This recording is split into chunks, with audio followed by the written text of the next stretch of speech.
Go live. Welcome to Olympus RPG Group's Ricochet Origins Session 1, part of the Night City Chronicles Supers campaign. I am Gigermann, the GM. Whoa! Yay! This is Sam Jackson. No, it's not. It's Oliver Queen. No, it isn't. Sam Jackson. Brian, tell us about Sam Jackson. He's a bad motherfucker. He, actually, let me go look at his thingy. Dull. Way to catch me up unprepared. Damn slacker.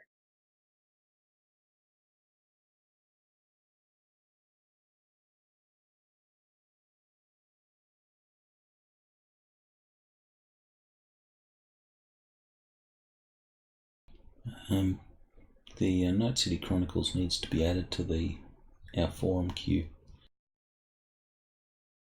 Well, it's not really on the queue right now.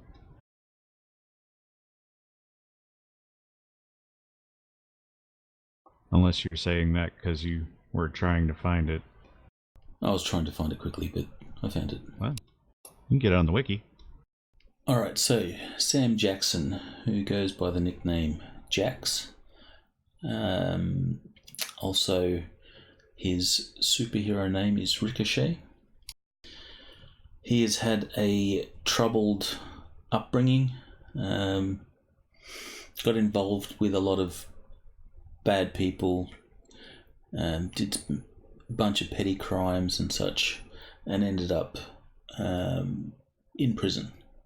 He served, I think it was a year in prison that we decided, at which point he got out and decided to clean up his act and get his life together. And he did just that. He found love, got engaged, and then elements of his past came looking for him, and in a unfortunate incident, his wife to be, fiancée, was killed. Then Jax slipped into depression, drugs, alcohol, everything. He hit rock bottom, and I believe it was, he had a pretty bad trip, drug-induced trip, and in that he went into a rage, found the guys that killed his fiancée, and he went all murder rage on them and killed them all. And it was that act that caused his latent powers to emerge, and his powers being super flight.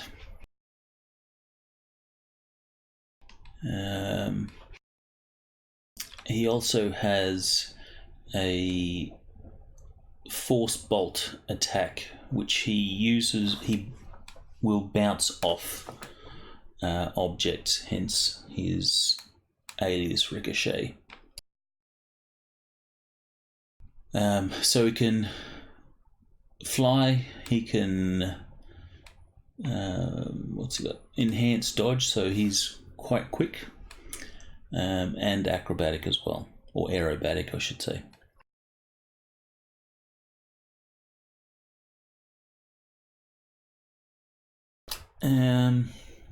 After the murder rage and his newfound powers, he decided to turn vigilante and clean up the city. And he has a personal promise to himself to protect the people of his neighbourhood, as his neighbourhood is quite dear to him.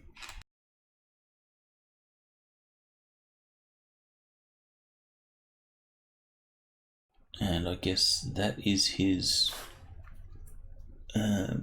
super outfit when he's trying to be sneaky. I think that about covers his story. Unless there's anything I've forgotten that you can remember. I don't think so. Not that won't be covered shortly. So some mechanical stuff.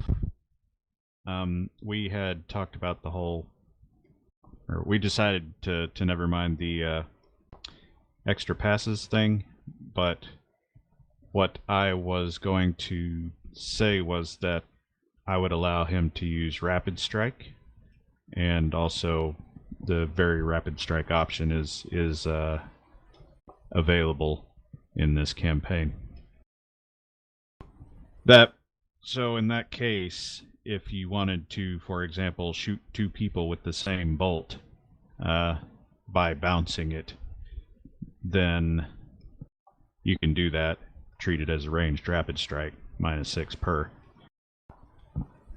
And given that a lot of the tactical shooting and gun fu related perks and techniques are probably useful to his innate attack as well, you could actually buy Quick Shot for innate attack and basically buy off some of that Rapid Strike penalty.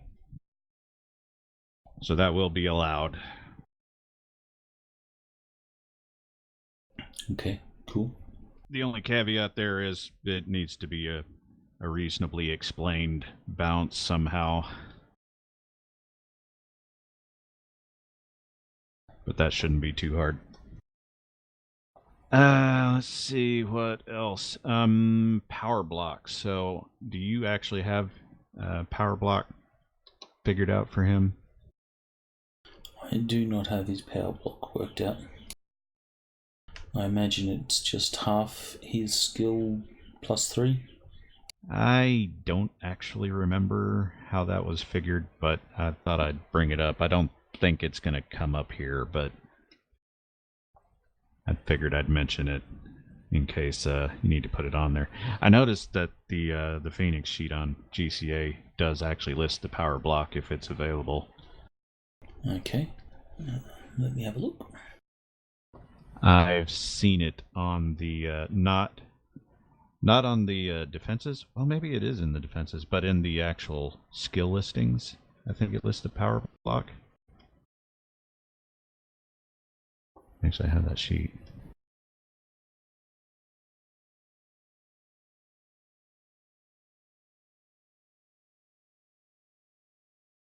I don't see power block. Actually, I do see power block. Yeah, it's under the talent. Yeah, it says 9. So it's at his talent is, his innate attack is huge. Why is it so big?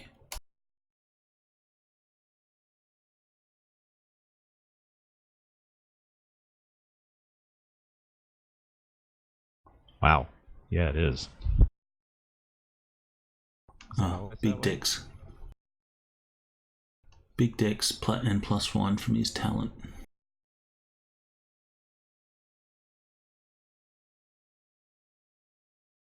Yeah, whatever. Yeah, so we ought to be good with it. Is the stream okay right now? As far as I can tell, yeah. Yeah, sometimes sometimes it drops the connection over here on my end. That is not very promising.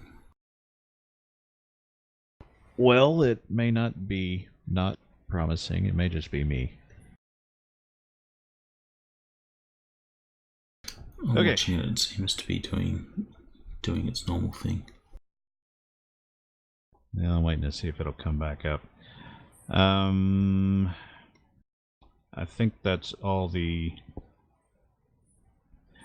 all of that stuff. Okay, so there were a few character questions I wanted to ask while we were in here.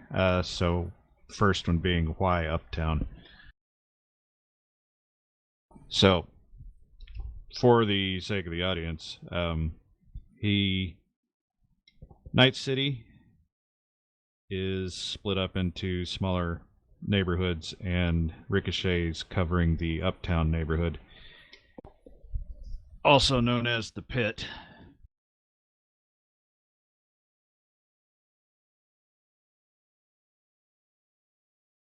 And we never really discussed why he was there, whether he just grew up there.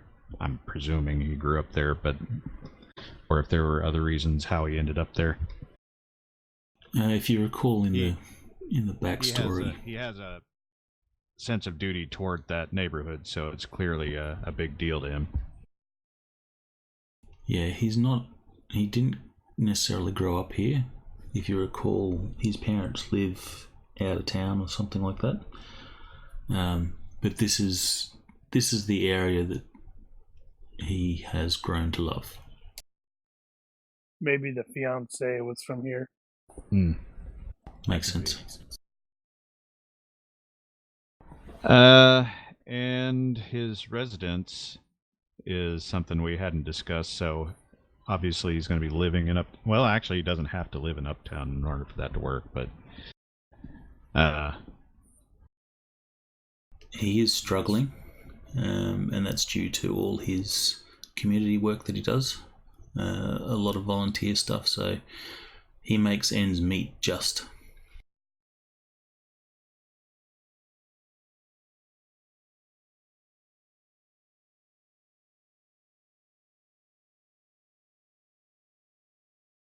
So, yeah, it's not important for this particular session, but I did want to start the thinking process as to where exactly in Uptown he lives, because that will eventually be important. And if you're looking at the map here, the unshaded area is the literal part of Uptown. The red areas are... I've got two different versions of what Uptown covers, and so this is basically both versions. But the red tinted areas are actually other neighborhoods that are just lumped in with Uptown. I have a question. Yes. 42. On the map, in the top left section, there is clearly a park area. Is that the only major park, or are some of these other green areas also parks?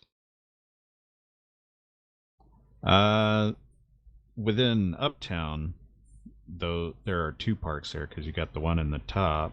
Well, actually, several, because there's that one. There's this one over here. And there's, I believe that one's Sheridan Park down there. Ah, okay, yeah, that's why I was asking. I think that is too. I couldn't tell if the other maybe ones a golf were course. neighborhoods or parks. Thank you. But anyway, this is so this is all Jack's turf.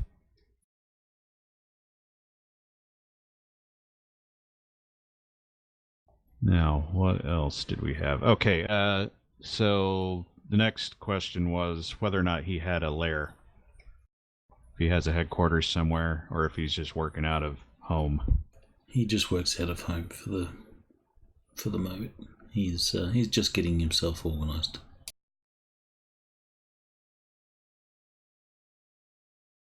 Yeah, not everybody has a lair. Not everybody needs one. I don't think Daredevil ever had one. At least not in the TV series. Most street-level heroes don't have lairs. Apartments, sometimes workplaces, like Jessica Jones.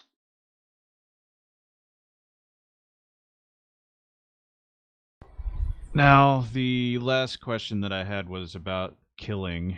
So, are we talking season 1 Arrow, or are we talking later season Arrows? So, how does he feel about killing bad people. He does not feel good about killing bad people. So he is a non-killer. He is a non-killer,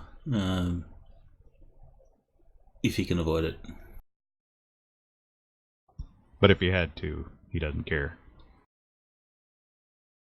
Or does he have the rule? He's got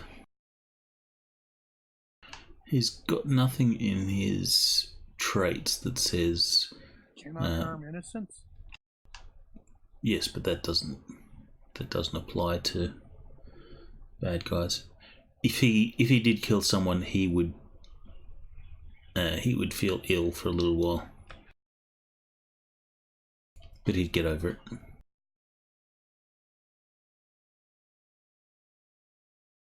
All right, so I think that is all we need. So we'll get into the immediate situation.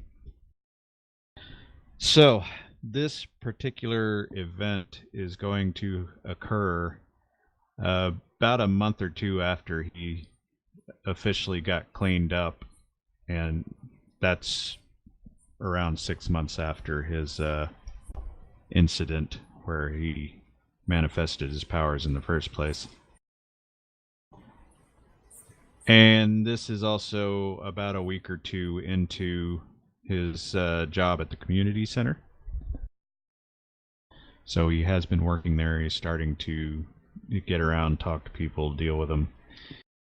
And in that process, he has heard multiple reports of disappearances of young women around a particular area from miscellaneous people coming into the community center. And so he, after several days of lurking / patrolling, he's narrowed down the expected location of the problem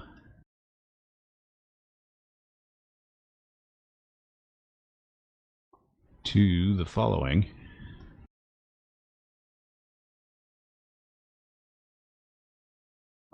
And on this particular night, he is going to be in position somewhere in this area, watching for trouble.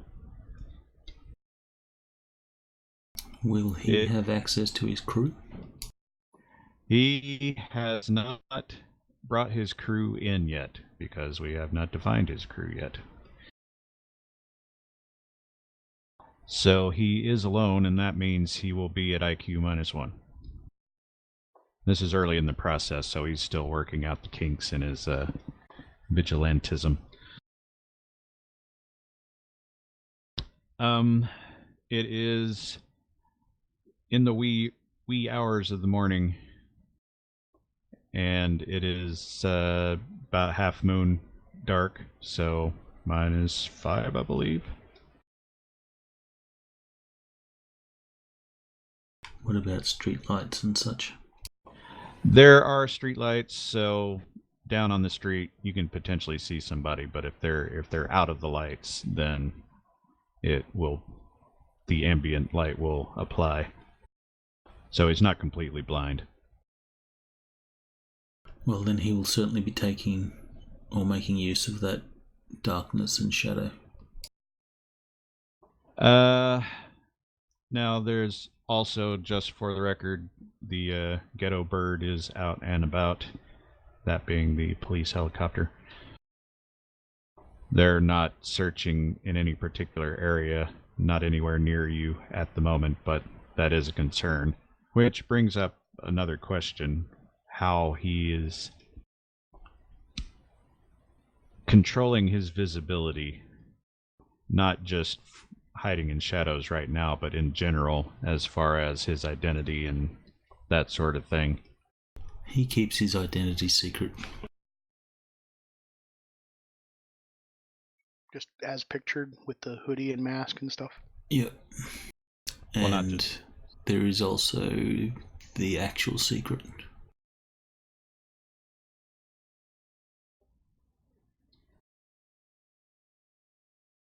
Secret identity, possible death.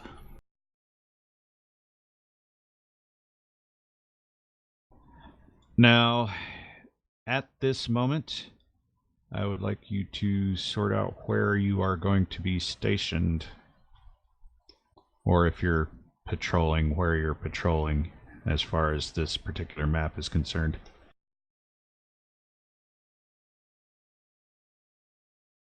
Well, so that pin is the, like, last missing location? That is where you're expecting the trouble to occur, yes. Then or somewhere he will in that be. alley, I would say. He will be on the top of this roof here.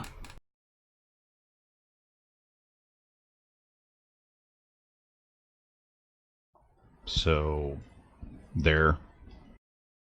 No, the building down across. Below. Okay, gotcha. Okay, so that is basically a one-story strip mall. So he's not that high up, which is probably fine in his case, but FYI.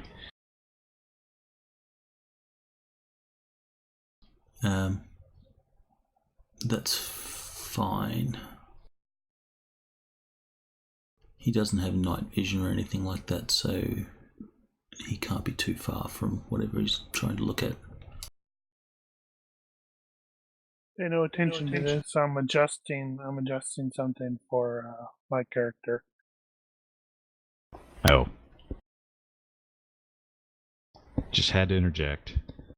Yeah, well, it's based off the fact you're like, oh yeah, you need to have like the 30-point secret, and I didn't, if you recall. Ah. And he'll be staying close to things like air conditioning units and stuff so that he can sneak and hide if the police helicopter comes nearby. I suppose it would make sense to go ahead and do a stealth check just to see how you're doing in that regard. If he sticks close to AC units, that'll hide him from thermal too, because they give off a lot of heat. Wow. Okay. Seems unlikely anybody's going to see him.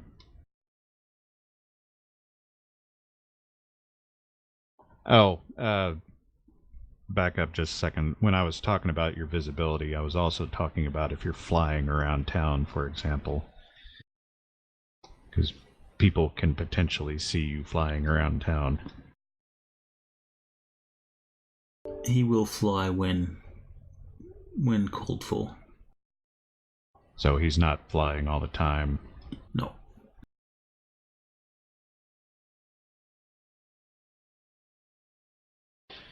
Okay, and at this point, what I will do is have you roll in the box a check of your choosing for how you are, what skill you want to use to observe. So you could use observation or perception or...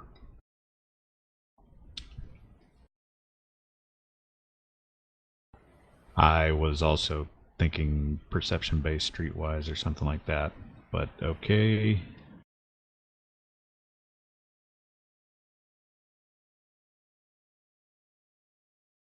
Alright, so... Can't actually do a perception-based streetwise in the box. Yeah, that's true. Could only do it like that. No matter, you have rolled already. That is the actual alley, by the way. It'd only be different if you had enhanced perception.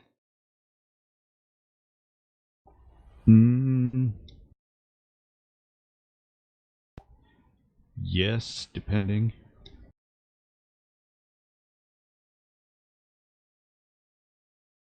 So, yeah, apparently, as I was doing the research on this, in real Chicago, there is the Shadow City, what they refer to as the Shadow City. It's all the alleyways that are specifically designed to allow people to travel here and there completely off the roads. Cool. And this is one of those such places. There is, as you see, it is a little foggy, but not enough to actually cause a vision penalty. Visibility is probably about a mile or two. A little bit of standing water, that sort of thing. It has rained recently. And at one point, Jax spots entering the alley a youngish female who is by herself, and he follows her all the way down that strip mall.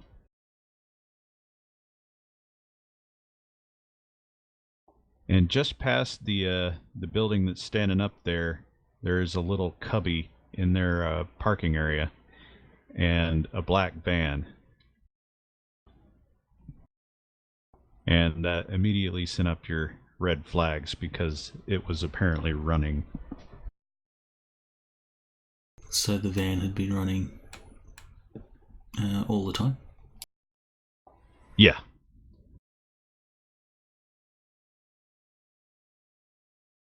And just as you park there, you could totally see the whole thing starting to come together. A couple of guys get out and start to approach the girl.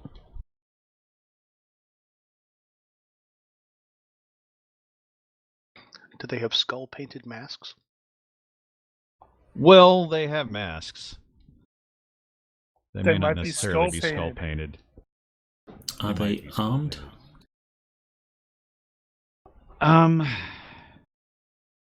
Yes, they are armed. With what sort of weapons? Small arms, pistols.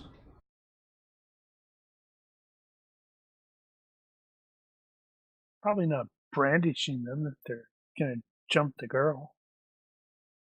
Well, he sees, Jack sees the situation right as it's about to go off. So he's got plenty of time to react to it.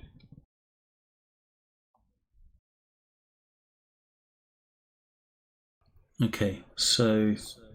But what he sees definitely is, he sees that and he definitely knows it's going to become a situation. So he's going to fly down and come in from a either behind or flanking position from the bad guys.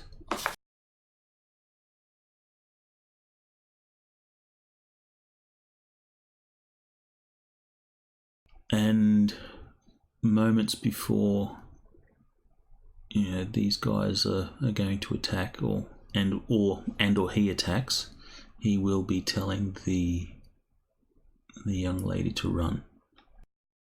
So he's going to wait for him to make a move and then jump in. Yep. And he's coming. When it becomes, so he'll come from above and behind. Okay. All right. Let me orient myself real quick. Oh shit! It's a Black Knight. No, wait, you're not the Black Knight. Okay, so you're probably on one of the roofs across from the parking area. Looks like there. Which when it goes down, that'll put you above and behind. How close are you going to let them get before you jump? Depends on how they're coming out. So if they're just waiting, so if they're just hanging around waiting for her to ambush her, then he'll come down Yeah.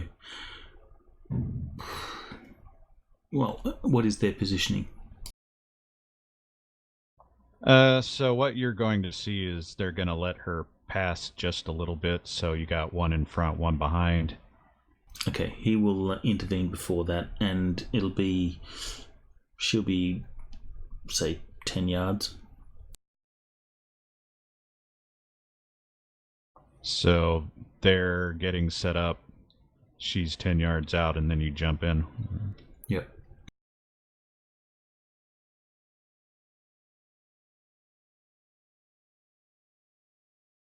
All right. So, got 3 of you.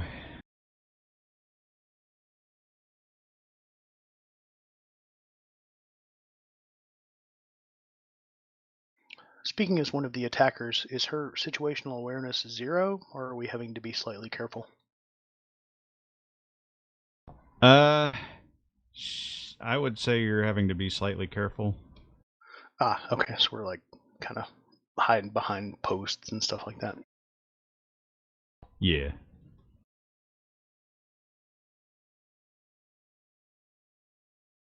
And just before it all happens, before it all goes down, Jax will make sure that his fiance's wedding ring that he carries with him all the time, he tucks that into his shirt so that it's safe. Oh, I don't get to pick my own All right. nickname? Well, I put those out there, and you can give yourself your own nickname if you really want to. I did. I don't mind. One of you is driving, so only 2 of you are actually getting out. I'll be out. I'll be the one who was waiting for her to pass to come in behind her. Okay. I'll be in the car. Roger. Clearly, as I'm Moose, I'm the big dumb one. Okay, so,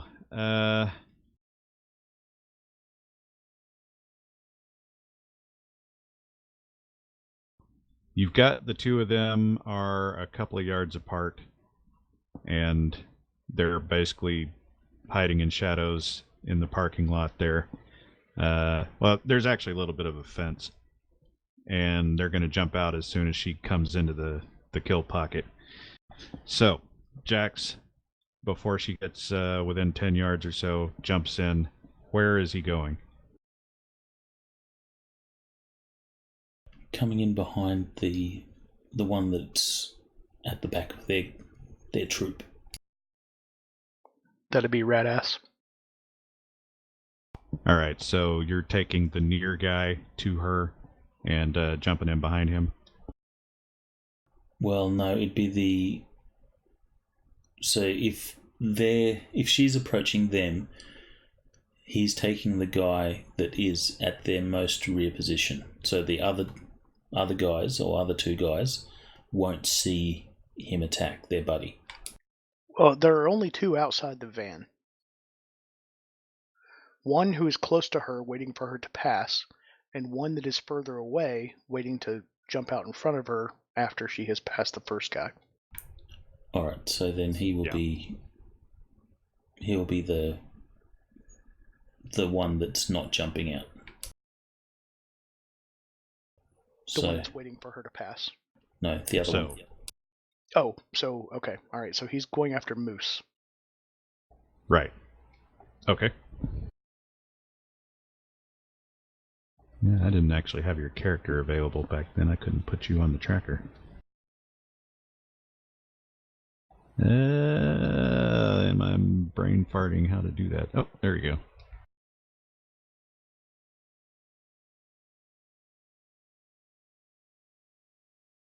Okay, so basically, well, actually, you guys can tell me how you're crouched back there.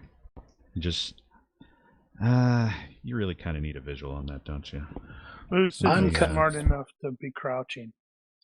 I'm just kind of like slinked behind one of those 2.5 foot thick concrete parking deck pillars. Hold on just a second. I'm not crouched. I'm just kind of making myself not visible from her angle. I'm visible from every other angle, though.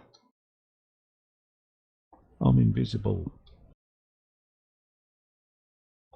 Stand by. I am slapping together a screenshot. You picked platypus? Yes, I did. You should just change it to puss, because that's what everybody's going to call you. That's true. Don't knock the platypus. They're He nasty. insists it's platypus. Platypus is fine, but if it's his gang name, everybody's just going to call him puss. I can't pronounce platypus. Yeah, moose can only speak one syllable, so you're puss. Hey, platy. That's 2 syllables. You can't say that. Let's see, that's campaigns. That would be amusing. Try and play this session by only using one-syllable words. I mean, I'm making it fun. You should too. Rah! Radass is the brains of the outfit, and he only has an 80 IQ. That's probably not good. This is why we get paid the little dollars. They're easier to Hey? carry.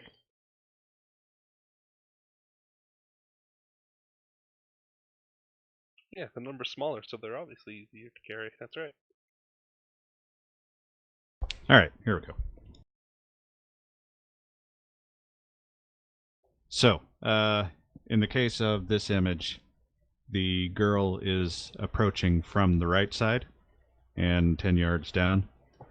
You guys will be hiding wherever you're hiding in here, so there's a little bit of a wood fence going on, other cars in here. One of the cars in here is the black van.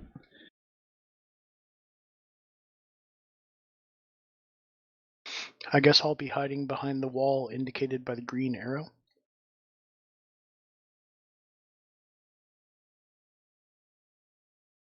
Why the heck is she coming through here? The out that way is the actual alley.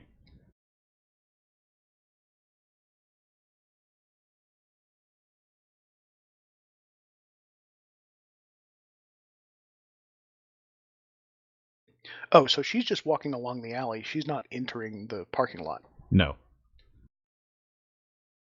Then I'll be hiding behind this fence, Okay. waiting for her to go past. I'm hiding wherever Radass tells me to. That would just be, further along in general. When she gets close to you, step out and say hello.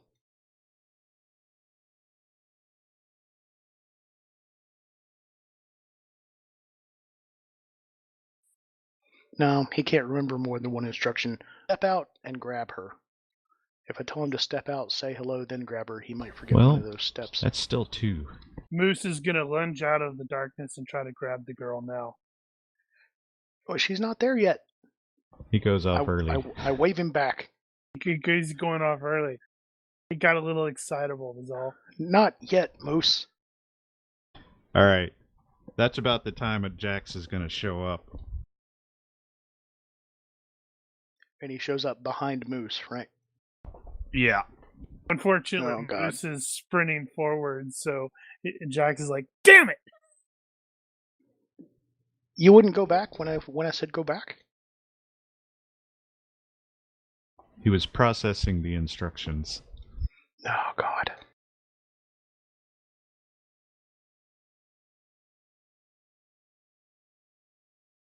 Alright, so, we will consider this round 1. We don't have any stats. So, if... Oh, right, I need to give you guys the actual NPC sheet. I guess you don't. I was just going to roll 3d6.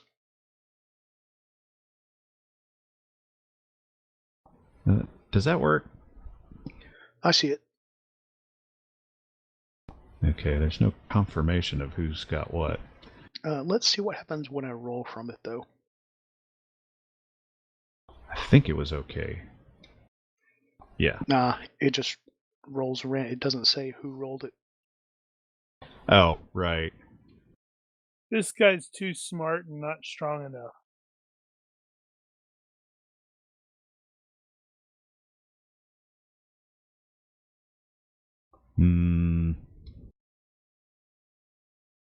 Yeah, I don't have a low IQ guy. We'll wing it. You can add or subtract as you feel necessary. No role play. At any rate, it is Jax's move here, so bearing in mind that you have to decelerate if you're going faster than your standard air move. He will not be going faster than his standard air move. So he will come down behind the guy and grapple around the neck in an attempt to get a sort of rear naked choke. So move and attack.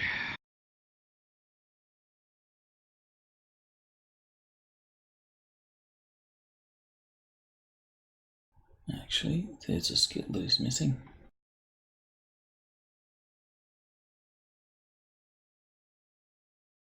Yep, we're going to hear that a lot.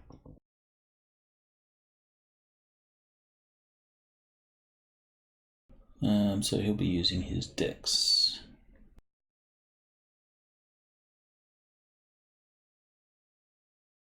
So -5 for the neck.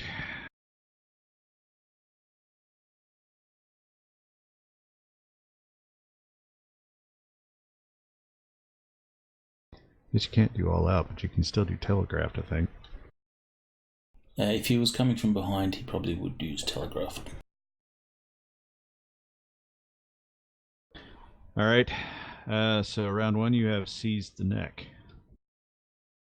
And that's when he'll yell out to the girl, "Run." Okay, and Radass will see this happen because he was looking right at Moose going, "Go back." Yep. There's no way he's not going to see a guy fly in and land right behind him and grab him. Also, I'm presuming there's a bit of noise involved with the flight. Yeah, it goes boing! It does not go boing.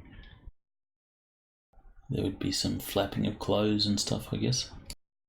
Well, now, I haven't really had the opportunity to discuss that with you, but I figure it's probably got a bit of a zap noise to it, specifically with the force bolt, but since basically you got like a force rocket thing going on there, it's not loud, but there is some noise. Like a whoomp or something. Probably something like that. Also, I kind of figured he flies kind of like Iron Man, so he's got like hands and feet both with the rockets.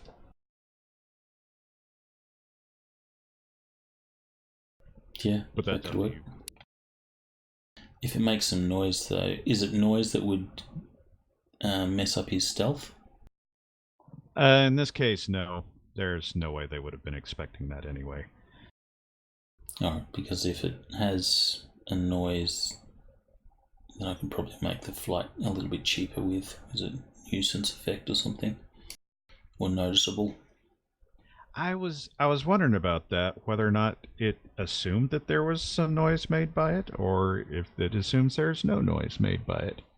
I don't know. I assume it assumes no noise, because then you apply things like nuisance effect and obvious. I can't remember what the other limitation is. Well, Yeah. I had the same issue with the way you were describing that it's not that the force bolt doesn't emanate from his hands specifically, but anywhere, in that there is no distinction where it comes from. So, for example, if I could tie you up to a chair with your hands and feet behind your back, that you could still shoot, I guess. With and your I nose. don't think there's anything. I don't think there's anything in the powers that actually says you need to specify a location or something like that. No, he can. It's generated from his body, but it's just natural that he throws it. And it would be Right. cheaper if it comes from one place or another. Well, specifically, it would be more expensive if I can tie you up and you can still shoot.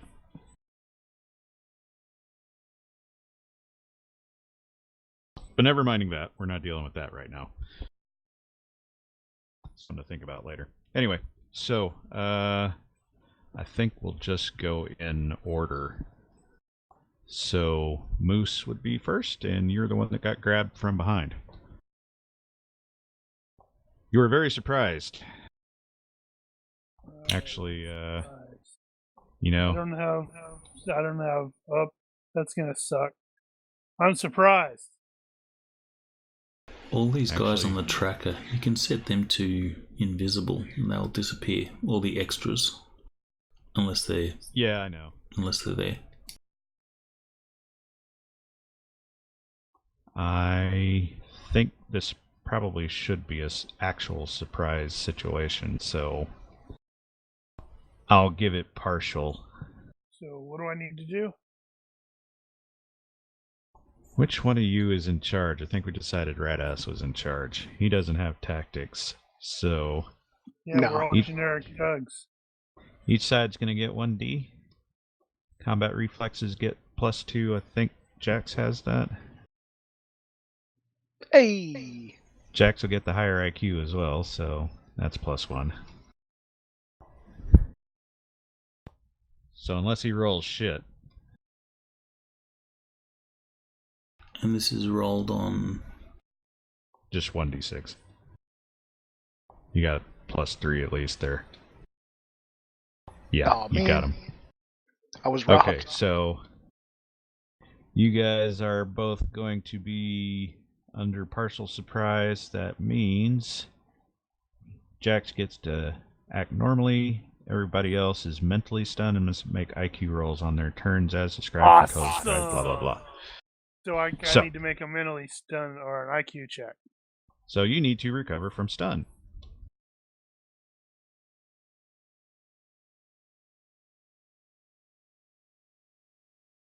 In fact, all of you can go ahead and attempt to recover from stun, Yeah, since it'll be Jackson's turn including if we don't. include Puss, who's in the car.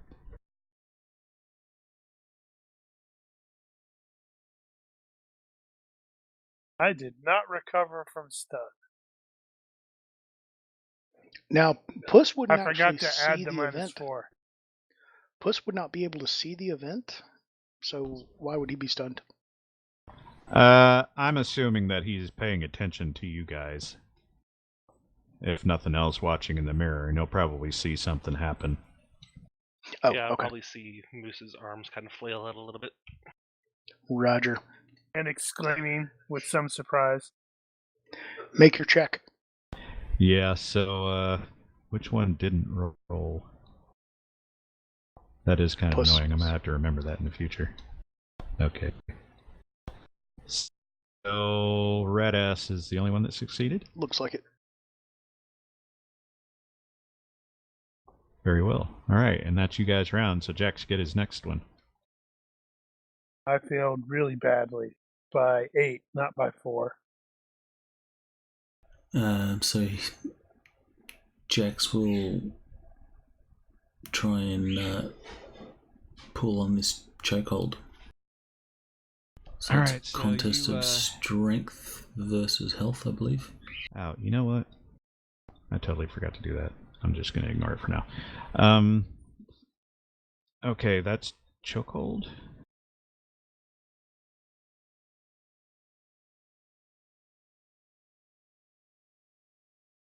What is your objective here, by the way? To subdue him. Subdue him how? Like, are you trying to actually choke him out? Choke him out, yeah. Because you know that's going to take a while. Yeah, that's right.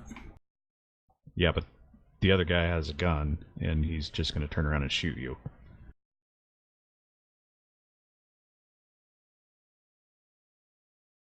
Can Jax put the guy that he's choking out in the way? So you're going to do a mook shield. Yeah.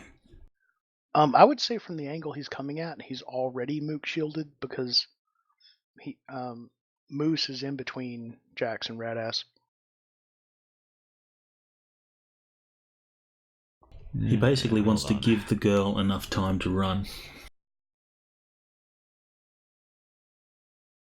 Yeah, she's already turned around and started running the other way for one round. Damn since it. you already yelled at her. Brain. Where is it?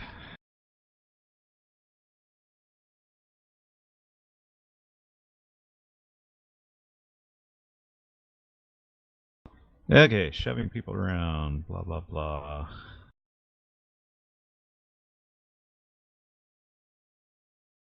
Counts as an attack, quick contest. Each contestant using highest of strength, dex, or best grappling skill. If you have him in a lock or hold, you may use your level with the grappling technique. And you get +3 no matter what you roll against. Which I don't think is going to count here because you don't actually have the, you don't have any points in that. Well, that would just add to the dex, wouldn't it? It would.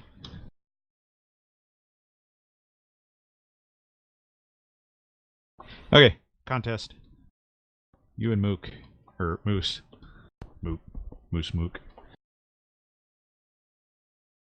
So it's dex, strength, or grappling skill. Mm-hmm.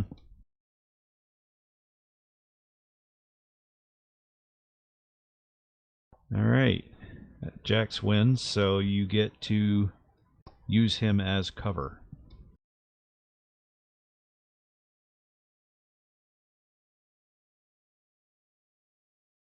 And it doesn't say anything more specific than that, so I'm going to say you can just get whatever cover you want from Mad Dog up to...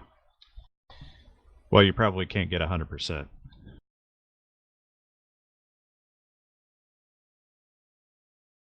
Presuming you take as much as possible. I'll take as much as possible, but I guess, head and shoulders will still be visible. And Okay. in doing the choke, I can still take a step, yeah? You can. So my step will be up.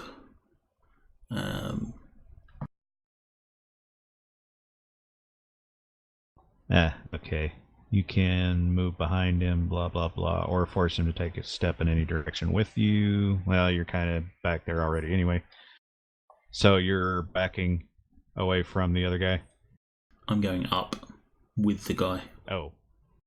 Okay, well that brings up up in a the whole air? nother thing. Okay. I have no idea how much you can actually carry while you're flying. You can carry your encumbrance. So it's all determined by encumbrance. Like flying animals will rarely carry anything above medium encumbrance, but you can carry up to your normal encumbrance. Well, we've established that Moose is Normal a big dumb encumbrance guy. of what?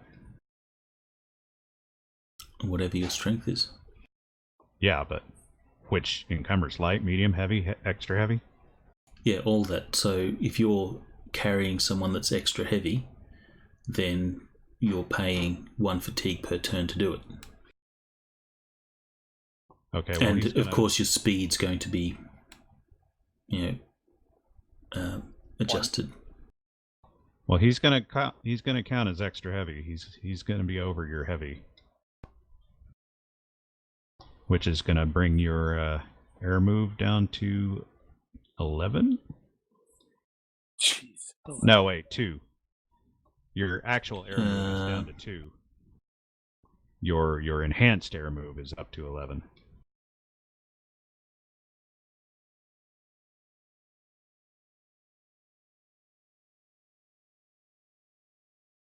Alright, so he's greater than 170 pounds. Yeah. I was thinking deuce and a half. Yeah, so he'll move up. And I guess that will cost him 1 fatigue. Okay, so you are going up by 2 yards. And he'll be heading towards the roof. Okay. Pick one, doesn't matter. The lowest roof. He just wants the roof as some protection.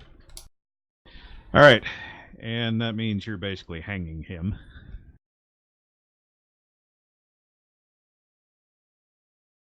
Basically. That might actually be worth a strength check if you're actually pulling him along with you. I am totally struggling.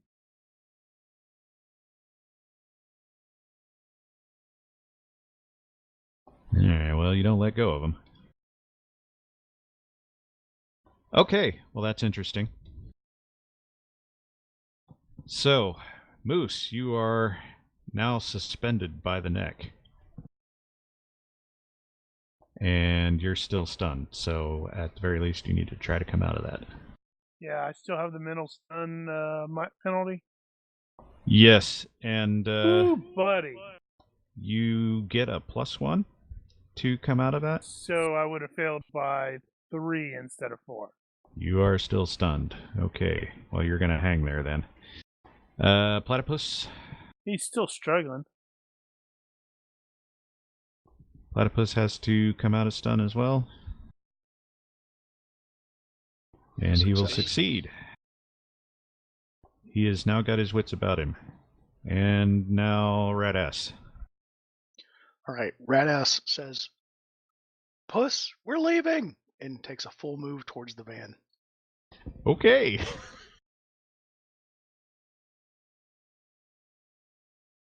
Alright, let's see. I'm going to say you are probably about 2 moves from the van. Or from the door. Okay. So this will be 1. Understood. Alright.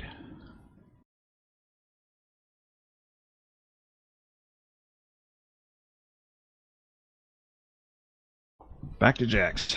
Alright, you are 2 yards up and drifting, I suppose. It's going to be a bit before you actually get to a roof. Alright, since he can see Radass running away, he's going to force bolt his legs. I mean, okay. I'm going at an oblique angle from where you're taking him off the sidewalk. I'm in the parking lot. Okay, so are you letting go? Not letting go.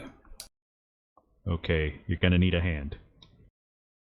You'll also need to be able to see Radass, because he just took off in a direction that you can't see, which is into the fence and the trees and the parking lot. Well, there aren't much in the way of trees there, and it's lit enough in this area that he can see you. I thought we said it was. I mean, it is dark, but there are street lights out here. Down at this level, there are street lights. Yeah, so like the conversation we were having before, I'm presuming you need a hand. Alright, so he only needs one hand or one arm to choke. So he will wrap his legs around the guy, keep the one arm that's doing the choke, and with his other hand, he will let off the force bolt. So this round, that'll be the 2-leg grapple. Okay. Yeah,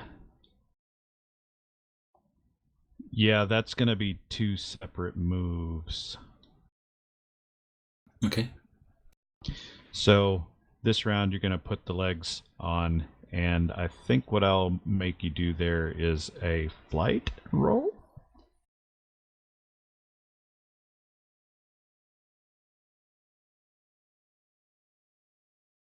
Which you are perfectly fine with, so you don't screw up your flight pattern. And we're back to Moose. Moose, try to wake up.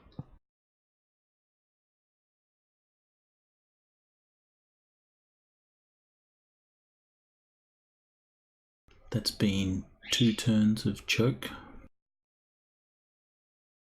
You have to actually attack to do the choke damage. It's weird like that. So I've got a +2 to come out of stun. Yes. Woohoo! I'm gonna only at -4. You can do it. Oh, you tried. Oh, stun doesn't affect that. That's the -4 though. Yeah, you're. It's just I just grabbed that for the mental stun, the -4. That's only on defenses. The stun penalty does not apply to the snapping out of stun. Oh well, I still failed it. Yeah, I guess you did. Although, if For that's future the reference. if that's the case, I should have come out of stun previously because I failed by 4 last time, and I had the +1, and I shouldn't have had the -4. Well, he should have thought of that. He's panicking a little bit because what the Tell hell? you what, I am Sucks gonna to be a actually let mook. you come out. I'll let you come out of stun this round though, just to make it interesting. That's Since you probably did all he succeed can do. before. But It that is a will be all he +1 can per do. fail anyway. Yeah. Moose Alright, is a little slow, so he comes out of stun, and it takes a turn for it to register. Yeah. Fact that it's 2 yards off the ground. Platypus, you are in the van. You see Radass running toward you, heading toward the door, obviously. Wide-eyed. Break the engine. And you have no idea what happened to Moose. The engine's already running. We established that. Oh, the Yeah, engine. it's already Okay, running. sweet. Is this vehicle modern enough for it to have automatically opening side doors? Like some vans, you can hit the button and it'll open the side door on its. No, we got a crappy creeper van. Let's call that one a universe roll. Universe roll. Fair enough. If it's high end of neutral. That's kind of low end of neutral. Alright, it does not have an automatic door. Or if it, But it at least does, they don't but stick. it's broke. Or he At doesn't least know where the door button doesn't is. At least the door doesn't stick. Oh, I will, because we're bad game people, and by bad I mean actual in the sense of bad at this job. You're gonna. I'm I going thought you were about to say you're gonna run over Radass.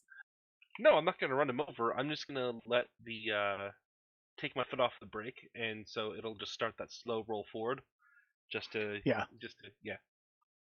So it takes Radass Perfect. an extra round to get to the van. Well, no. Hey, I'll be able to like open the passenger door and jump in. Exactly. Then it'll be I faster. hope he didn't lock it. Of course not. Of course he did. You're in a bad neighborhood. People are getting kidnapped and shit. Yeah, but we're the ones doing it. We have to have the doors ready to open so we can throw our victims in. Alright, so Platypus is starting to roll, which yeah, okay. So on Radass' turn, then because the van is starting to roll a little closer, I'll say you can all out and actually open the door, or you can move and just reach the door. I'm going to all out to reach the vehicle, open the door, and prepare to jump in the passenger seat. Roger. And I'm going to say, go, go, go.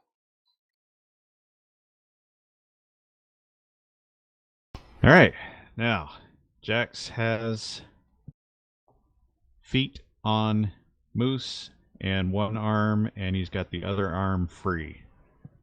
Alright, so these guys are getting away, and Jax is realising that, so he's going to be looking around for a street lamp, and he's going to try and hang Moose off the street lamp. Savage.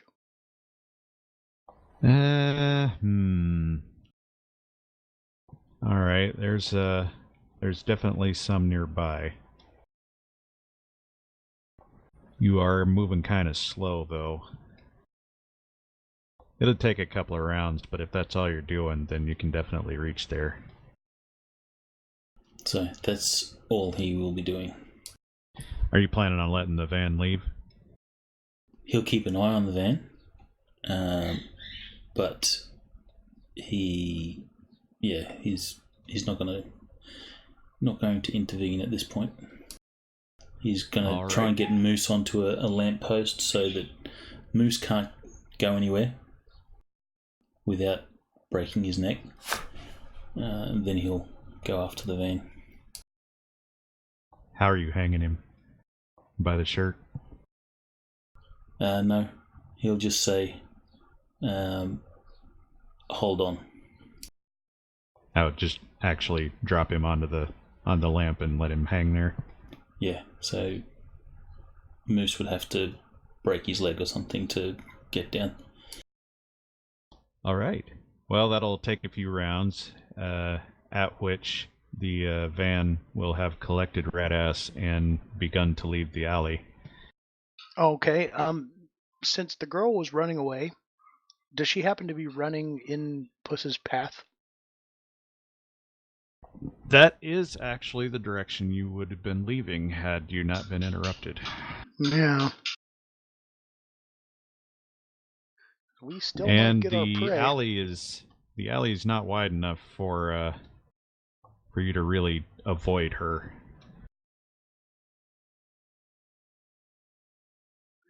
So does she jump out of the way and squish herself against the wall, or throw herself flat, or what? No, she's Now, gonna let's see, how many rounds jump do you up and go have? through the window. 'Cause- She's a super too. Because I'm yelling "go, go, go" to Puss the whole time, even though I see her up there. She had about 100 yards to go, and that would have taken at least 20 seconds, so she's only going to be so far. So yeah, if she'll hear the van coming and squish up against the wall. All right, so it's Puss's decision on how he wants to handle that. Is he gonna scrape the wall and crush her, or is he gonna continue on, or what? I don't know, there's a scary super or something over there. Yeah. Puss has no idea what's happened. I don't know. Actually, I'm not thinks sure I it's the want to know. predator.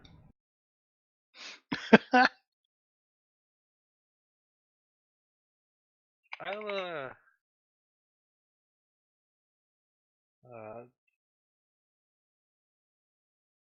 this might get complex. So it's not wide enough for both of us, but assuming I'm going up the aisle straight, can I lean to one side, have Rat open the door, and then basically try to scoop her up, and then continue on? I think I don't measured think it so. at about 4 yards, 4.5 Also, yards I'm wide. not in the back seat. I'm not in the back seat where the van opening door is. I'm in the passenger seat where the normal car style door is. Oh, So if I open then, that, it'll just hit her. yeah. So Radass is not in a position to grab her unless you decide to stop. No. Right. And Yeah, exactly. So I think we're going to have an instance of the trolley problem here, and Platypus is just going to go ahead. Never mind the girl. Not at this time. Understood.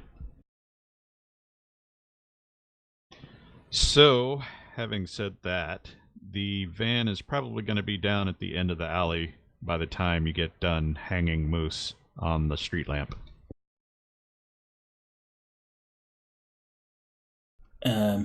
If Jax can, he will also disarm Moose. So if he has a pistol in a holster or something like that, during the process he'll be making sure that he does not have a pistol in his holster. You gonna chuck it or keep it? He'll keep it for the moment. Pants it? Or just keep it in hand? He will keep it in hand, but he's going to disassemble, drop the magazine, pull off the slide, and then he'll be tossing him in different places as he chases after the van. What's his so gun you're ditching skill? it, but in pieces.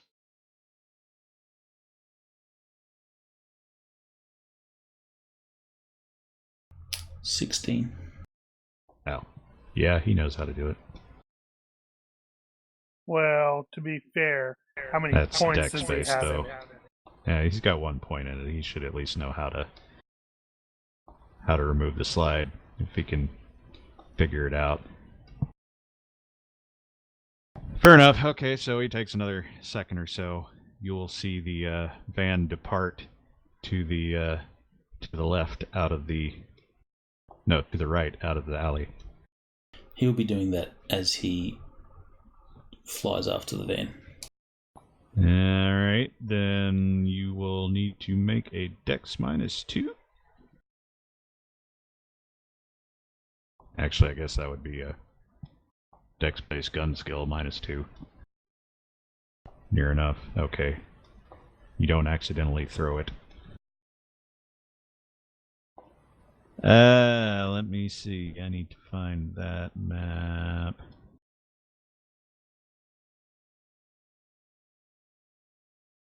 Okay.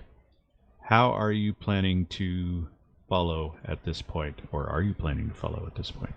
He will be following in the air. All right.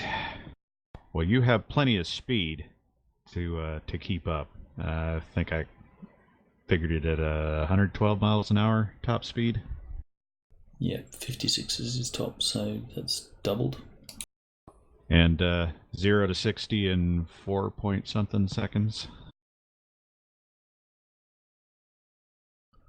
He accelerates at 14. Yeah. So the resolution then will be that Radass directs Platypus to go back home, and Jax finds out exactly where home is. Well, that is a thing. So I was going to ask, are you guys going to go straight back to base, or are you going to try something clever? Well, we're not going to independently try something clever. If we've been instructed, if we've been instructed, if someone sees the van do this, we'll do that. But otherwise, we're just going to go back and say, well, we tried to grab somebody, but this happened, and Moose got picked up and flown up into the sky, and we panicked and ran. Sorry, boss. All right. Well, I tell you what. Let's have Radass make an IQ check for the boss. Oh, God. Well, hopefully he's smarter than Radass.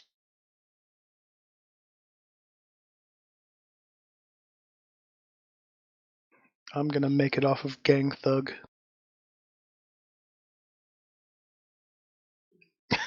That looks like no contingency plan for supers. So, straight back.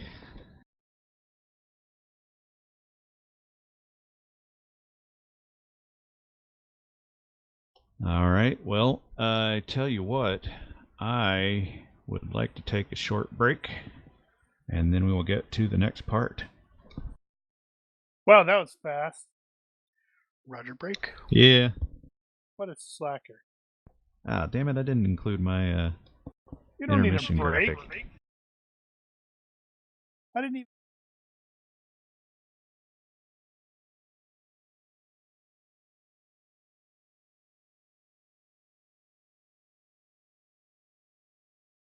Okay, we're back.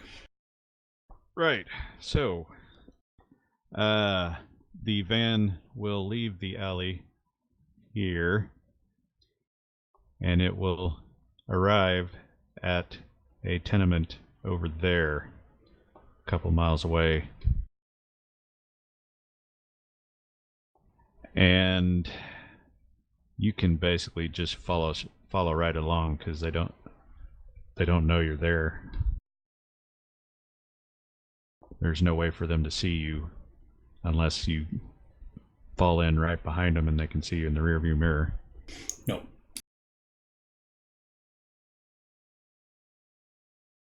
Sucks trying to drive away from a flyer.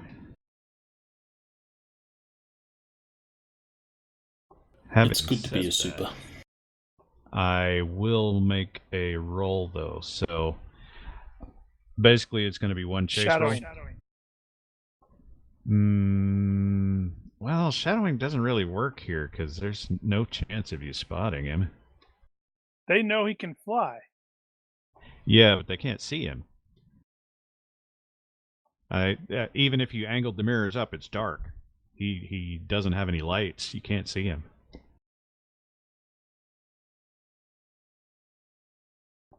But as far as he doesn't know where you're going, so he's got to try to keep up, and he's got to keep enough distance that he could lose sight.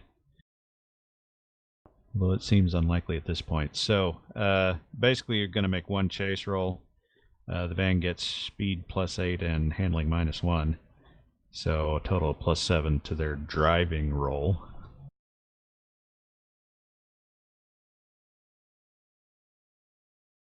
Did I actually put that on there?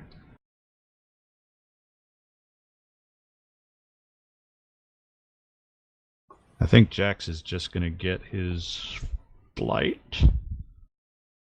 +8 for his speed bonus. Can he use flight or dex, or he has to use flight?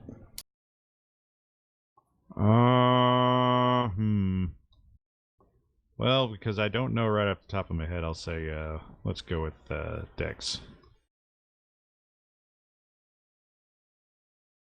Plus whatever bonuses he gets for speed. Yeah, one. lots. Was it 112? Yeah, +8. Who's driving Platypus? Yep. Yeah, just roll off one of your 10 skills. Or roll twice. Oh. No, that was separate rolls. Oh, that was a pretty good roll. Yeah. +7, what's that? Made by 12? So Jax gets his plus, and will get +9. So Jax sees by 16. Is that right? Yeah. Yeah, so you beat him by 4.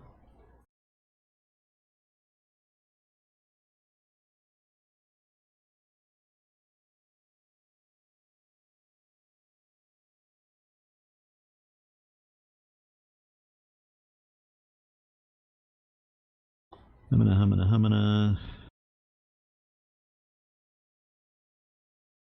So that wasn't enough to close the distance, so basically you're gonna keep at the distance you were, and they'll arrive. You'll have a minute or so to follow up behind them, not too far.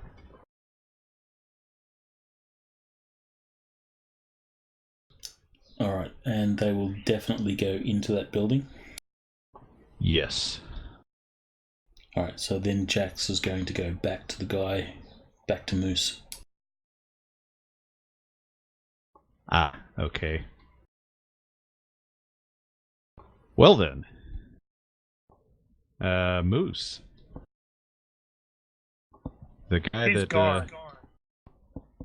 Okay, what did he do? escaped. What did he do while Jax was gone? He passed out because I don't know how he hung me up there. He basically just put him up there on the light and said, "Hold on." And that's going to be a reasonably significant fall, if I'm not mistaken. Well, then he's going to climb down. Climb check? I don't have climb. That's going to be unpleasant.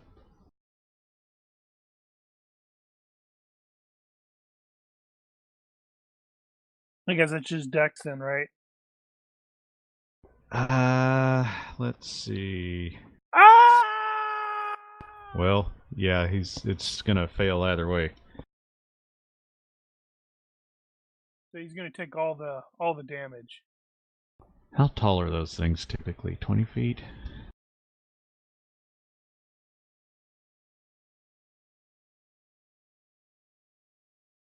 It's at least a 5 or 6 yard fall. So it's like 5d6 damage? No, not that. I don't think it's that much. Let me see, where is that? What's the hit points of Moose? Here we are. 5 yards. 2D? Apparently a crappy 11. Only 2? That's lame. Yeah, 2D. That's terrible. 7 points. Give me a random hit location.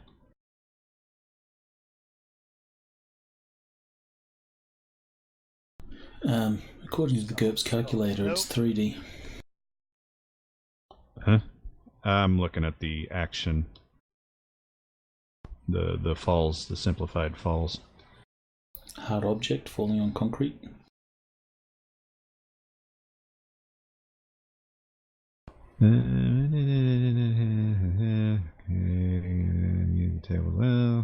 So I'm at -1. It doesn't actually. My leg's crippled. The one in action doesn't talk about the hard surfaces or not. What did that do?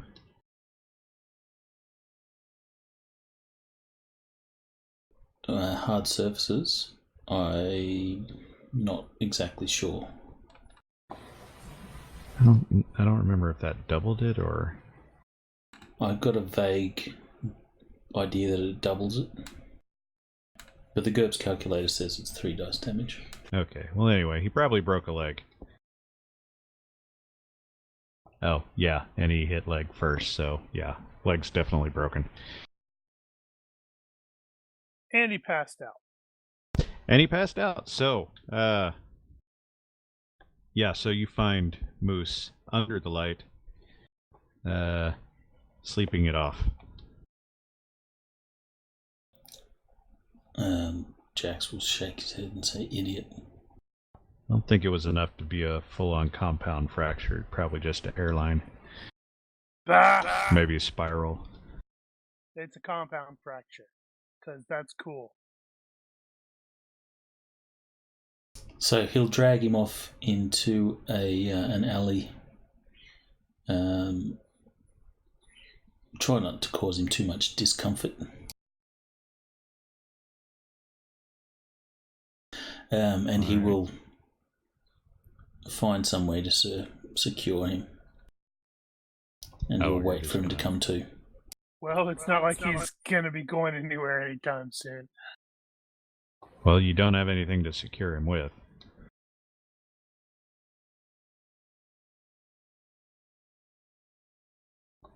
Let's see, so... He'll scrounge around. Let's see. I think he'd just come back in 10 minutes. Okay, fair enough. Find some wire or something to tie him off. Carries back. Yeah, you haven't missed anything yet. Except that Moose broke his leg. Damn it, Moose. Yeah, so roughly 10 minutes later, or slightly less since you came back, he'll finally come around. Then what? He'll say, "Welcome back." Ah! My leg! Ah! Yeah, you must have broke it when trying to climb off that light. That was really stupid. See previous. Ah! My leg! Ah! What do you intend to do at this point, overall? Question him. Find out what room they're in that building. Why they're That kidnapping. is perfect. You have picked the exact wrong person to interrogate. Yeah, well...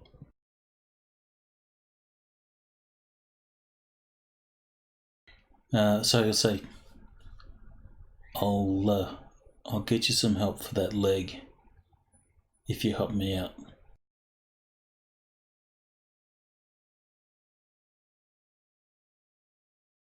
Let's see.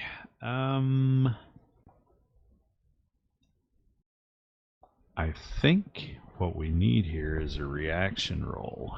I have a code of honor, gang. One of those codes That's of honor true. is you don't rat. So he'll get a bonus on influence attempts, definitely.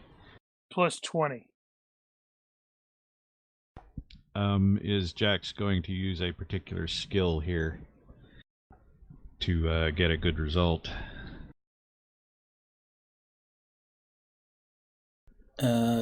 For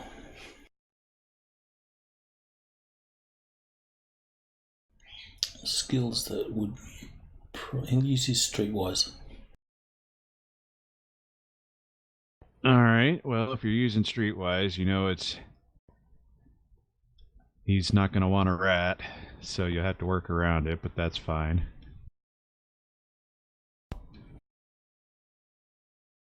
If you had any other bonuses there. So that is just Reaction stuff. streetwise for good reaction. I'm gonna give him a let's good see. reaction. Caused me to break my leg. No, you did that Well, Moose yourself. can make a roll, though I don't think he's going to succeed very well. But you never know.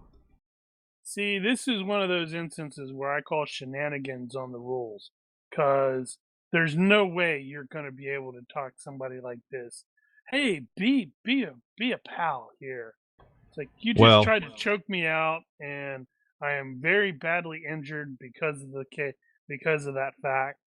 I was in the process of talking about some mods here, so with extreme fanaticism you get a +3 versus that sort of thing. I don't think this is going to apply as extreme fanaticism, but it's at least worth a +1 for the Code of Honor.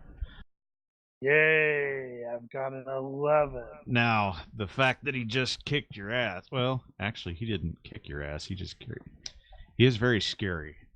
So that's at least, I'd say, an intimidation assist, sort of.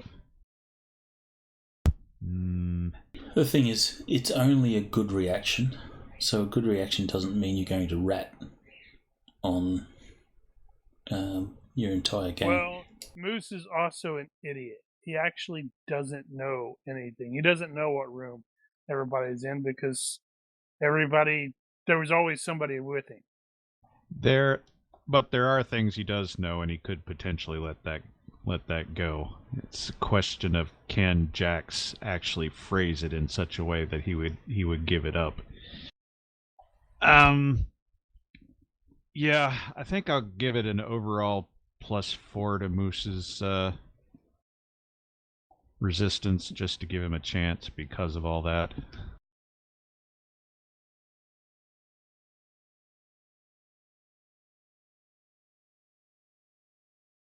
Wow. Okay, well, he held out. He ain't gonna tell you crap.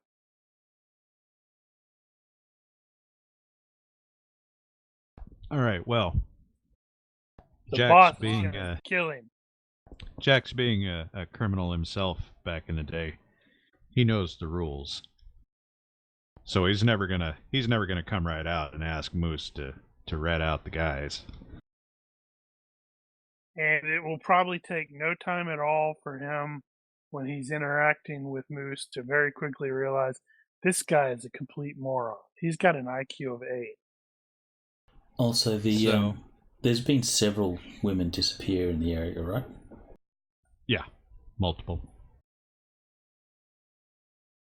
So Jax's line of questioning is going to be, look, I know you have a code, you live by a code, you're not going to rat out your friends. I just want to know what you're doing with the women.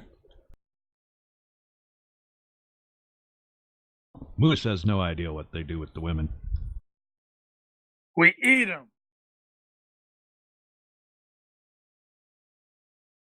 Gonna be like that, hey? So you pick them up and then do what with them? Take them where? We eat them.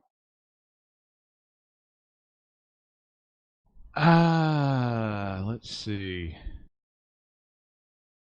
Would he know that? Well, right now he thinks he's being brilliant. No, he's not gonna know that either. He's not really in the loop.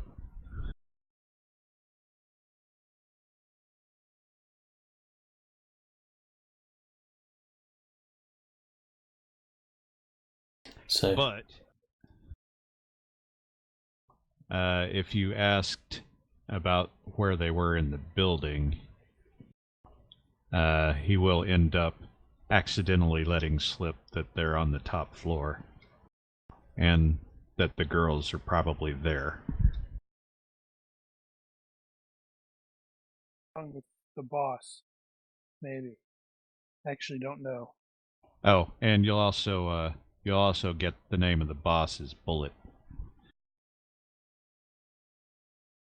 And you'll recognize that name from your criminal days. Bullet's gonna kill you. He's not big time. He was always small time back then. He's probably still small time now, but clearly he's trying to move up into the trafficking business. So, sex trafficking? It's just a guess. What else do you do with young women kidnapped off the street?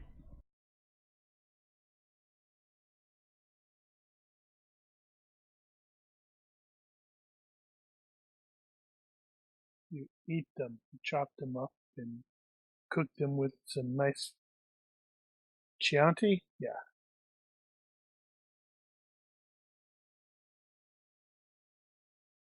Alright, so then, having got all the information that he could out of Moose not being all that helpful, then Jax will say, time for you to go to sleep now, and we'll sort of knock him out. You need to hit harder than that. Just occurred to me, I wonder if we could apply the KO rules to chokeouts.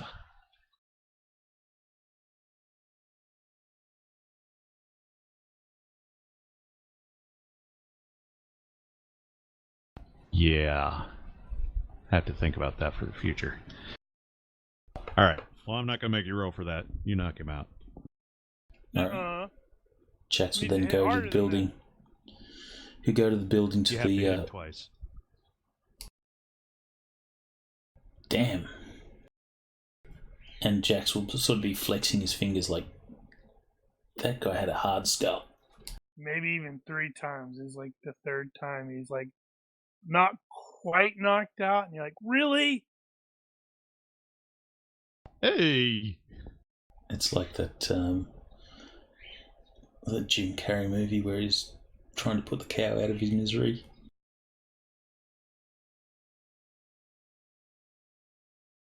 I can't remember it. Me, myself, and Irene. I remember the movie, I don't remember that part. There's a cow they find on the side of the road. It's been hit by a car. And it's still alive, so he shoots it. And then it moves some more, and then he shoots it, and then it keeps moving, and he keeps shooting it. It just doesn't die.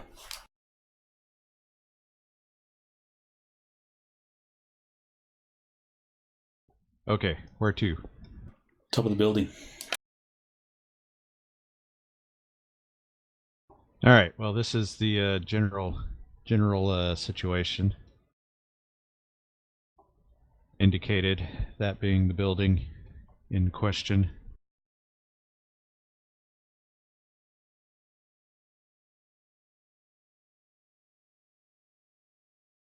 Alright, so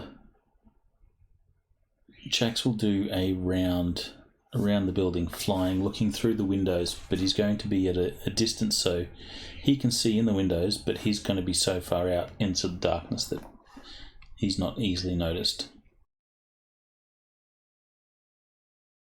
And he'll be looking for Platypus and Red Ass.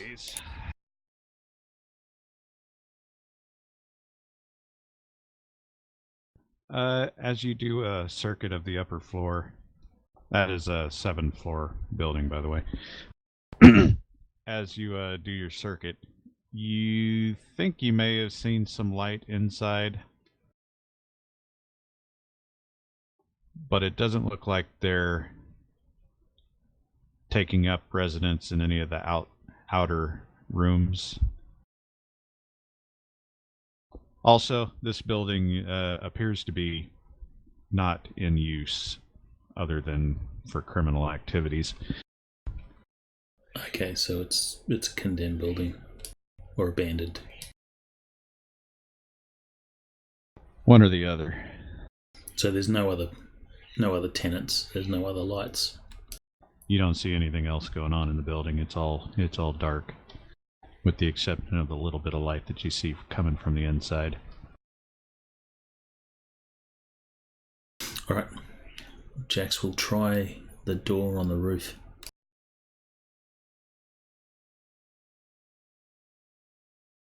Is that a door on the roof? I think maybe there's something there. There's some windows and stuff there, so... Yeah, there's definitely... I wonder if that's the, like an elevator housing or something. And I'm not sure. It could be a perspective thing, but... that fire escape door seems to go to the top. Yeah, there's definitely a door at the fire escape at that top little superstructure.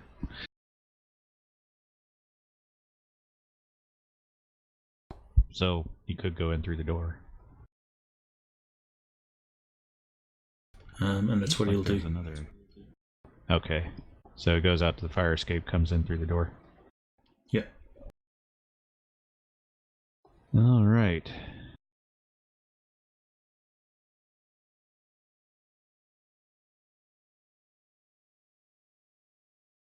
You will fumble around for a bit and eventually locate where there are some people congregated.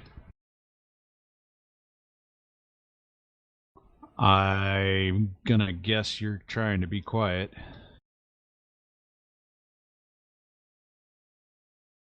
Very much so.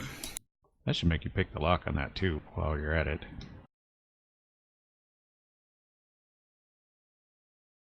But you don't have any lockpicks. He didn't expect to be picking locks. So if the door is locked, he'll try it, and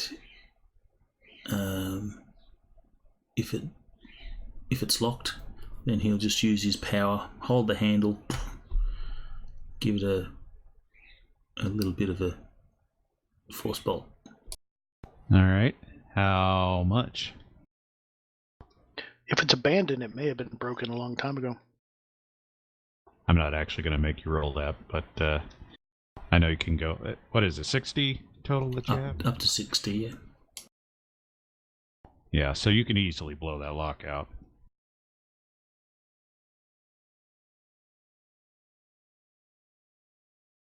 Or the hinges if you wanted to go there. No, just the lock.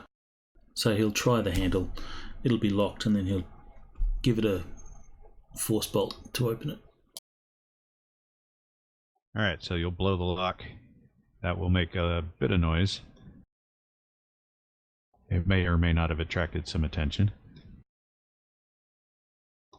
And then he'll proceed to the source of the light, where he imagines it might be. Okay. Let me do it this way.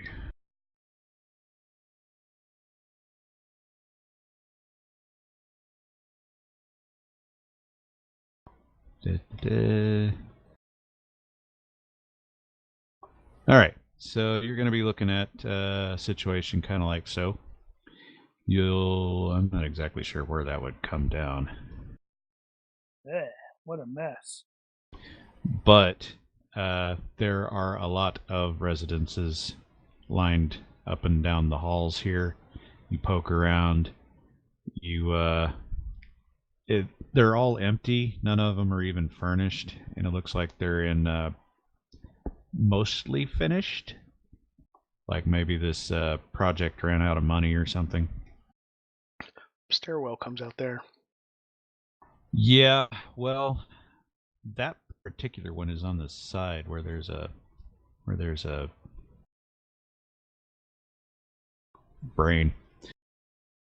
It's Fire a escape. rather cool map. Where'd you get the map? I just found it. I tried to see if there were any other ones. I couldn't find any. I'm going to say that around that particular apartment there is probably where that fire escape comes down. And that's probably where it entered. So you come in, you start poking around, you see that most of these are empty. You do come across a room that somebody has been in, and there's a generator and some lights. Nobody's in it. Nearby, in another room, you can hear some noise of people in there. They are female voices.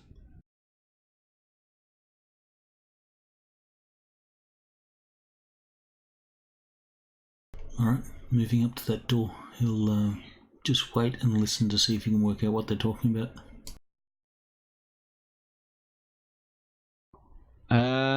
You don't understand them. They're all speaking a foreign language. Sounds sort of Eastern European. Uh-oh, I'm starting to sense a connection. Eh? They don't sound happy. They sound very unhappy.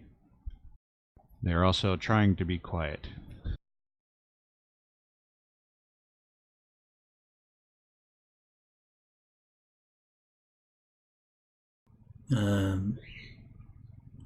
So Jax has the idea that there may be some girls in here as well. So he will check some of the other rooms. Looking for locked doors or noises. You did get that those voices were female. Oh, okay. I must have missed that. Did you mention that? I did say that.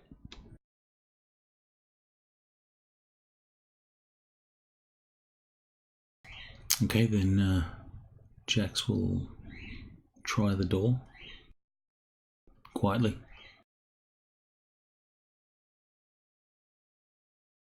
It is not locked. And gonna poke your head in. He'll look through the slit of the door first, and then just slowly open the door. Slicing the pie sort of thing. As you did that, the chattering inside stopped immediately. But you will open and see that there are a number of young females in various states of distress, all handcuffed to beds. So Jax will close the door quietly, and he'll put his finger to his mouth, universal gesture of shh. And he'll whisper, "I have come to help you." Unfortunately, it comes out all distorted because of the mask. Comes out, "I'm here to kill you."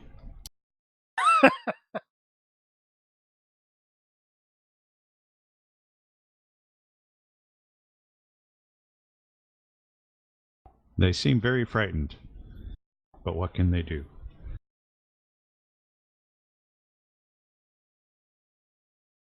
So, going to the nearest bed, Jax will have a look at whatever is used to secure them and see if he can free them. Standard handcuffs.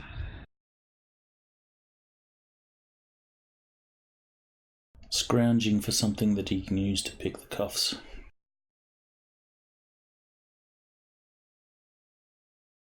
There is a hairpin on the floor. Perfect.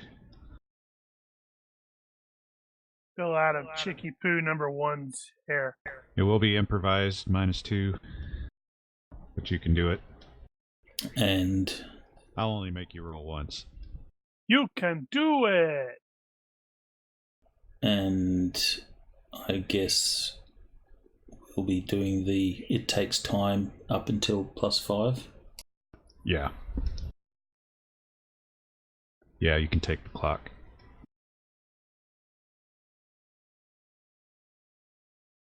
So it took me Couple twice as long. extra.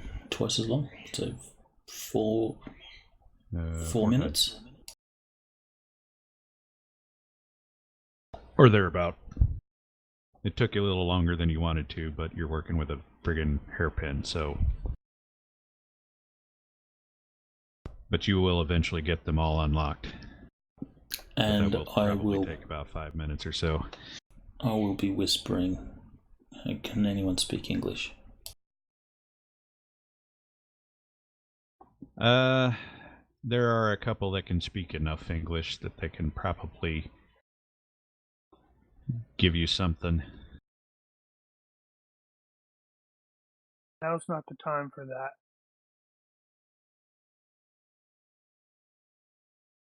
So he'll be requesting whatever information. You know, how many guys are there? Do you know where they are?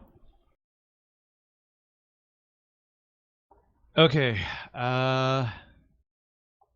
let me see. They will say that they'll give you a number somewhere between a half dozen to a dozen, and that they recently went into emergency mode, for lack of a better term, like they're expecting something. They seem very agitated. Is this like just now, or is it, past couple of days? Like 10, 20 minutes ago. Actually, I guess that'd be more like 30 minutes ago.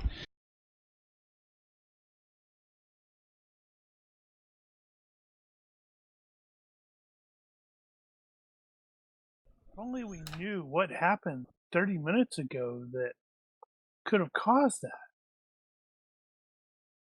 Alright, so once he's got them all free, he will... is there anything in this room that could be useful as a improvised weapon? I guess that depends on how creative you are. But, like I said, these places weren't really furnished, so... Okay, these so... beds were added in later. Jax will say, I'm going to get you out. I'm going to take you to the roof. We have to move quietly. Now follow me and do everything I say. Alright, somebody's got to make some default stealth check. So would it not be group stealth? I think that you're about would actually make sense, though. I Yeah, think you're about to have a warehouse or a fight like Daredevil. You need a stairwell. Okay. Let's go D6 plus 2 girls. 7 girls. That means you'll have a -7. Alright, we'll be taking extra none time. of them have stealth. Alright, how much? We'll go 4 times as long. So he'll ferry sort of one girl across the hall, tell the others to get there, then he'll go back and then grab a couple more at a time.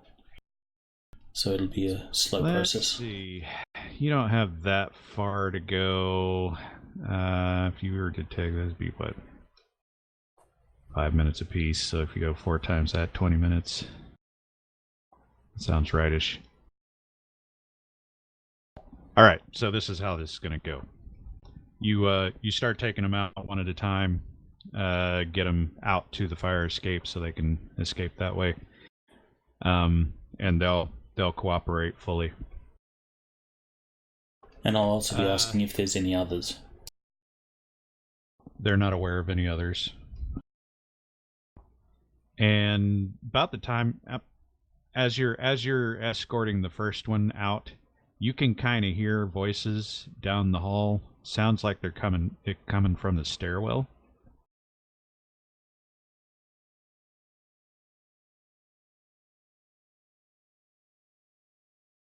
Okay, well, Jax will ferry them as quickly as possible, and then he'll,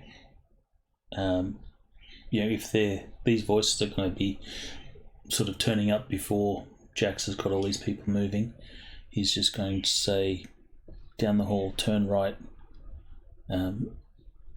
through the door there. It's open.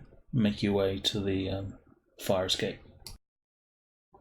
I think what we will do then is resort to a universe roll, which will determine whether or not you are interrupted. So bad or worse will be an interruption. You are interrupted. Oh, that had the -5. That's You are 'cause not he interrupted. he wanted to be interrupted. Indeed. I think being interrupted makes for better drama. Very well, you are interrupted. So, let's see, that's, you get about 2 or 3 of them past and on their way out. You're about to start with number 4, and a guy comes out of the stairwell. You can hear him. You don't see him immediately because you're around the corner, but you can hear him coming through the stairwell. You hear the door, and he's clearly headed down the hall toward you. Sing Sing. All right, so he will leave the girls to get out themselves, while he goes towards the stairwell to intercept this guy. He will be flying. There's not a whole lot of room to fly in here. But he'll be flying just off the ground. He'll be sort of leaping forward. So as he moves, it's like a large jump. Around the corner? If he has to go around the corner, then he will fly,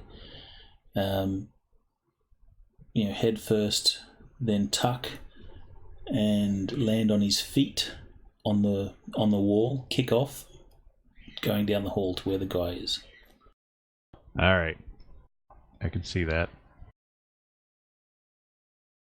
I bet he doesn't see that coming. So you're not trying to stealth it at this point. You're just trying to get surprise on him. Well, I guess stealth -5. So he's trying to be as quiet as possible to get the drop on these people, but he's not going to be stealthing. Well, when you fly at him into his face, after you stealthed, it's not going to matter that you stealthed.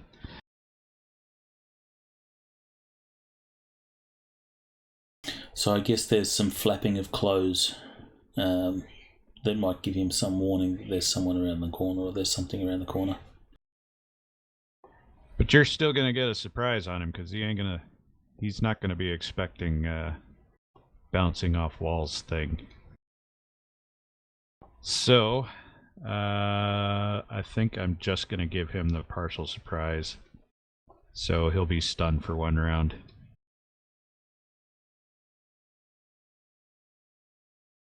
So that's going to be right about the wall kickoff. How do you want to do that? Aerobatics? I mean, you're just going to bull rush him? Aerial bull? Sure. Feet first into the chest. Okay. So, Boo. drop kick. You should have given him, attacked him with the knee, like a Captain America knee. I was actually Well, thinking it's kinda... Deadpool, groin to the face, legs around the shoulder, around the neck. But then,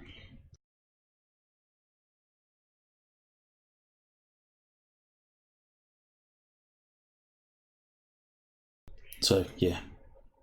Double kick to the chest. I mean, Is it's it, your one shot. We're pyramid? not going to kink shame you. Pyramid 314. We might. Page 17.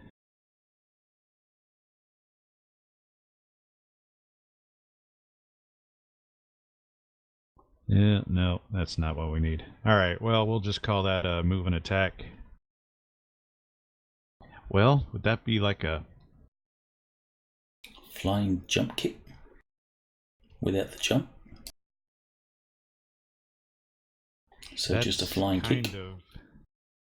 We'll use the flying kick for that. I think that's probably about as close as we're going to get.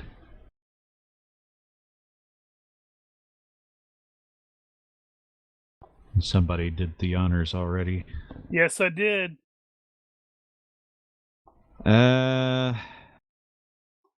Okay. Do you actually have a flying jump kick? I don't. So that's my normal kick damage. If there's extra, that's probably something we'll have to write down for the future. I'm pretty sure I'll use it more than once. Probably you will. That's a terrible kick. You didn't do any damage. Flying jump kick. Okay. Yeah. Move and attack. Blah blah blah. Victim parries at -2. If you hit, you inflict your usual damage at +2 or at +1 per die. Alright, so +2, so that's 3 points of damage. I'll give it that. Alright, well that's 3 points of damage is bruised rib and not enough to do knockback, so you smack him and I guess you don't actually fall down. Actually, he's gonna stumble back and hit into a door. That's he's gonna come smash into the door, and that's where everybody else is gonna be. Well, it looks like the only door behind him is gonna be the stairwell. So crushing blow to the vitals. Forces a health roll. That's okay. I guess you rolled it. So I didn't know you could do a crushing blow. Yeah, you can. It's a solar plexus. It doesn't do extra damage, but it does force a health roll, which he will just barely succeed.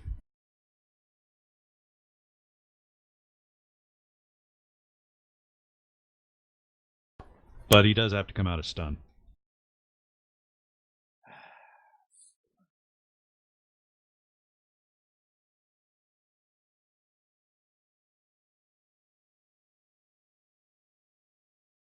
Yeah, I realized that. I just didn't realize. I didn't think you could do that per rules. Damn! Holy God! He came right out of stun. Unfortunately, there's no effect for throwing a crit on that. He can do a free action? Yeah, he should be able to act normally. He screams or shouts for help. But no, there's no. That would have been a perfectly logical rule, but it's not. But in it doesn't there, exist. So, yeah. I think you should allow. Stun and shouts for help. So that's actually probably reasonable. In the kick, as he exhales, he shouts for help. Help! All right. Well, it's on. You are steps away from the stairs, and you got this guy right in front of you, and he is no longer stunned. So Jack's turn. Yep. All right. Jax is going to try the rapid strike. Is it ranged rapid strike? So -6 on 2 attacks. What, are you just going to hit him twice? Yes. How are you going to do that? Are you going to bounce it off one wall and...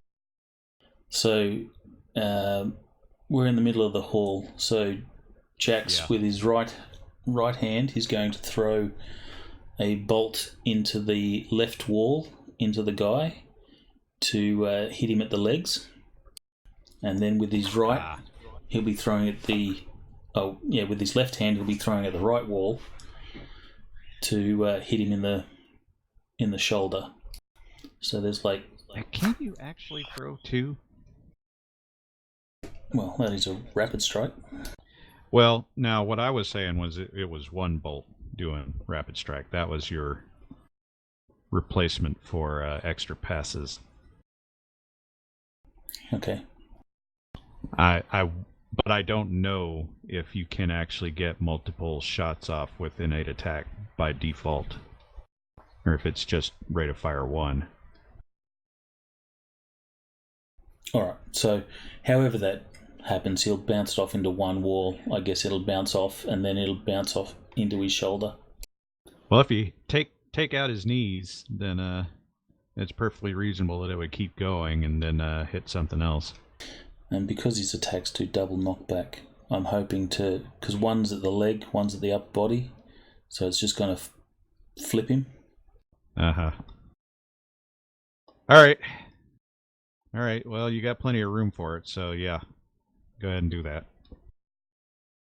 Actually, I guess you should target the leg on the first one.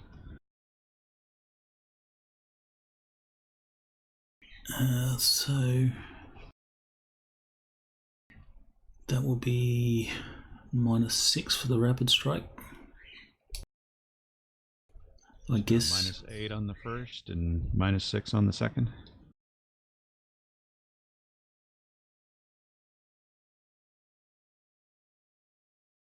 All out. Well, the guy's not stunned, so there won't be any all out.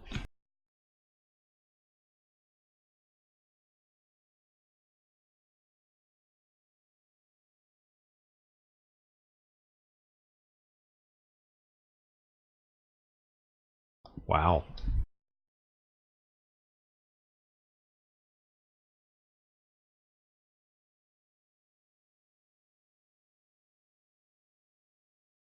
Okay, I saw that. I looked up and saw that crit and thought that was you.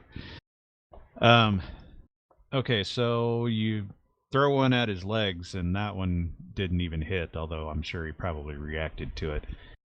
The second one came at him from behind and planted right in between his shoulder blades.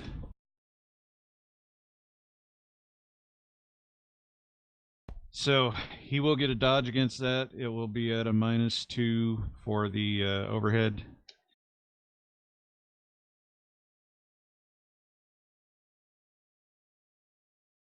Okay, are there any other weird rules that I need to be I don't using? think so. The overhead, it basically just always counts as like a side hex, so I don't think that like stacks with extra being effort an and actual stuff like that. Oh, Mook rules, so no. Wow. He's ducking sideways to get away from the thing while screaming. Okay. Hey! Hey! Hey! Well, now it's Sing Sing's turn. Right. So how far away is this dude? I don't know. How far away were you? You kicked him in the chest and then bounced back, so probably only a couple like of yards 2 yards at most. Okay, so it's easily step and attack. Oh, armament. Didn't really have that discussion. Oh yeah. You can pick a firearm of your choice on the character sheet there. Oh my god! And then I see their stats or their skills. Now, since you guys were actually waiting for something to go down here, there's probably no good reason why you wouldn't have those weapons in hand.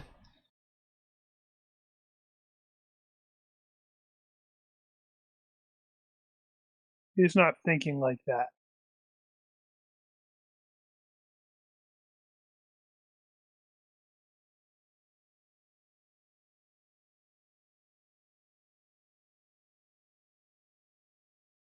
All right, well, Jax must defend himself from a bunch It's big old haymaker coming from downtown. So yeah, you're like, yeah, you went downtown and you weren't even there.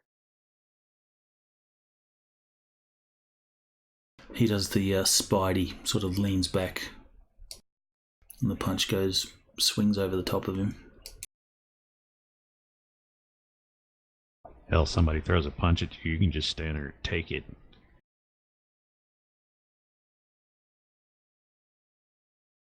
But alright, you're up. Can he really? Yeah, he's got a DR10.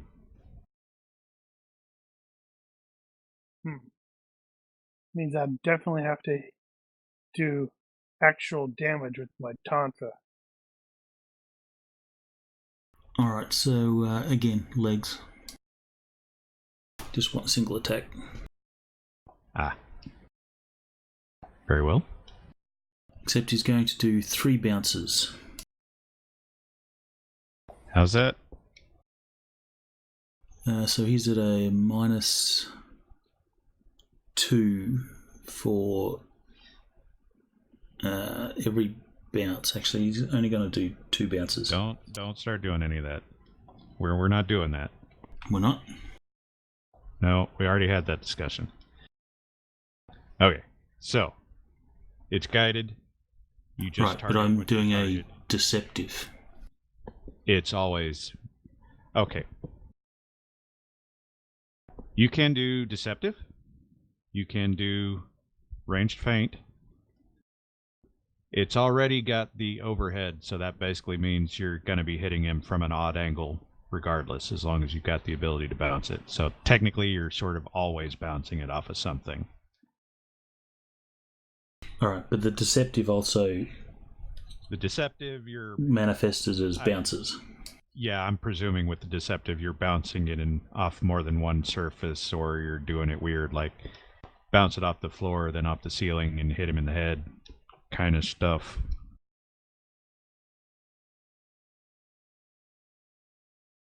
So he'll do -2 deceptive. Alright. And that's still to the legs? Yes. So what is that, a -6 total?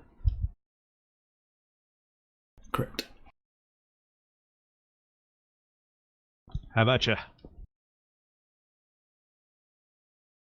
That means he will be dodging at I missed. -4? Yeah, he's going to take that. This is not full power. Oh, okay. I see. I thought when he said deceptive 2, he went with, he's actually taking deceptive 2. Okay, well, Sing Sing is going to lose a leg. Not lose, but it's definitely going to break it.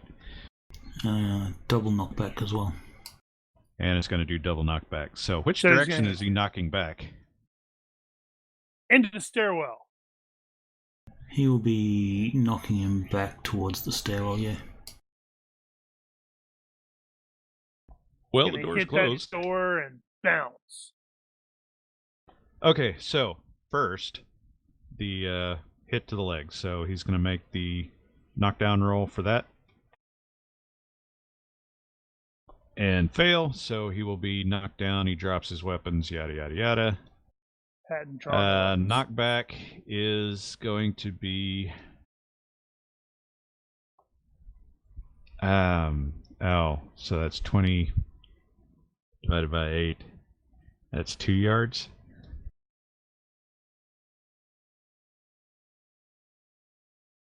So he will take... Let's see...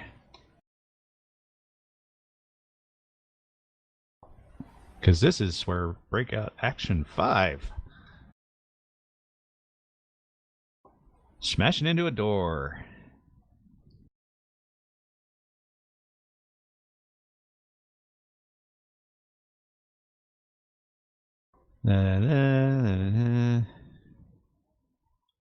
So 1 hit point per knockback, which is going to be 2.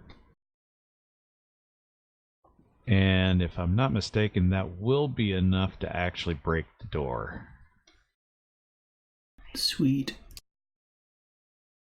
So,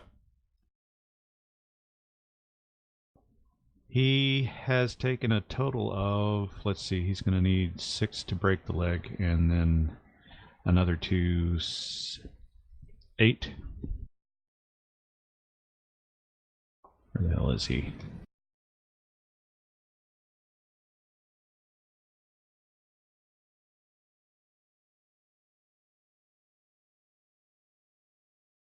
Alright, what'll put him at half move and dodge, and he is also stunned. So he is basically going to tumble out into the stairwell, and that'll be him. He can attempt to recover.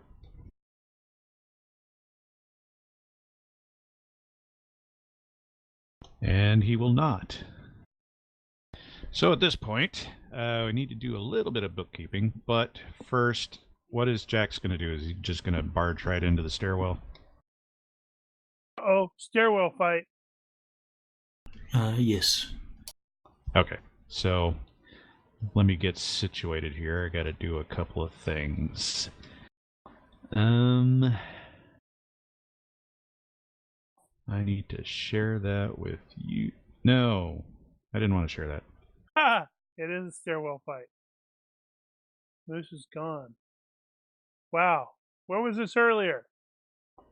Stand by. I didn't mean to share that. Well, oh, it went away. I shared the wrong one.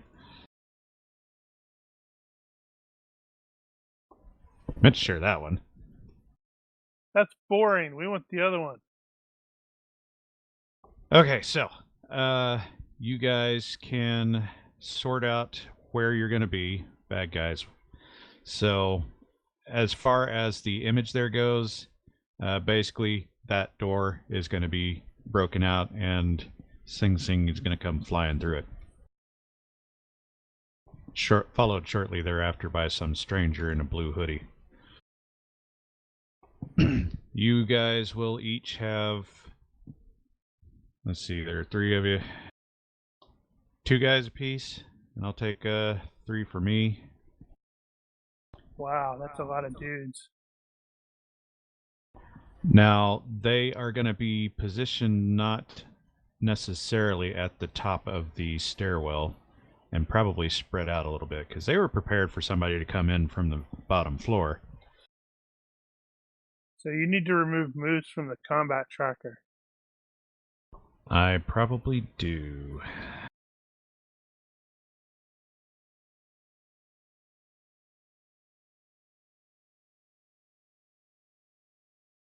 So, each of you take 2 names. Hey, I don't see the 2 guys that braced here. Well, that's true. I got to replace a couple. No, the boss shot them.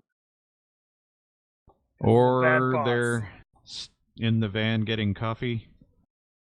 They're in the van getting coffee. They're going to be the only ones who get out of this. I can live with that. Oh man, that thing has an armor divisor at 10? Put the names in your character. I think that's how we did it before. Huh? On the character, actually put both names up there. Why don't you just edit the tracker and put names next to the, like, Boogie, Carry, Bullet, Carry, and so on? I could potentially do that as well.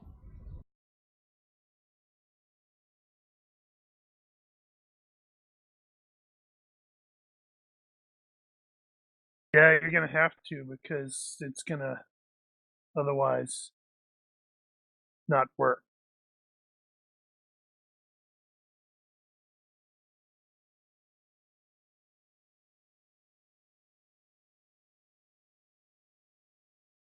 I think it'll work. I think that's how we did it the last time. So we're taking 3 each or 2 1 each. each? 2 each. Okay. Well, sadly, one of mine is on the ground with the wrong amount of fatigue points and the wrong amount of hit points. Right. He is at the top. Sing Sing should have 2 hit points, not 11, and 10 fatigue points, not 2. Oh, well, that's true.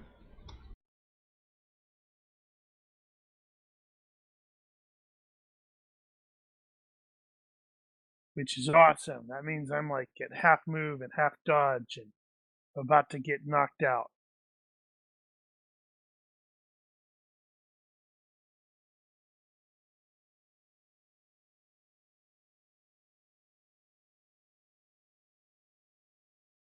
All right, I got that. Now, everybody have theirs. Carrie. I don't know. Gary should take Mad Dog and somebody else. Okay. Are you looking at the combat tracker, Carrie? Yeah. Okay. Yeah, just pick another one. So you got 2 Phil, 2 Ethan. Gonzo, I guess. That Okay. leaves 3. That sounds right. Yes, okay. Okay, so refer to the stairwell picture, kind of get an idea of where you are. There's 7 floors, and you can basically put yourself wherever you like.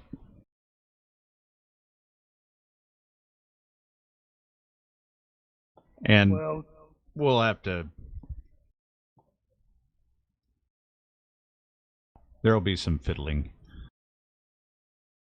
I think Bullet's going to go on 4th down. Sing Sing is on this floor. Sing Sing's at the top. And I hit the ground. So I might be prone? Yes, you are prone and sitting on a door. Ow. That really hurt. Let's see, which one's you? So I guess just to make it easy, I'll put all those guys down there. Where's Frosty?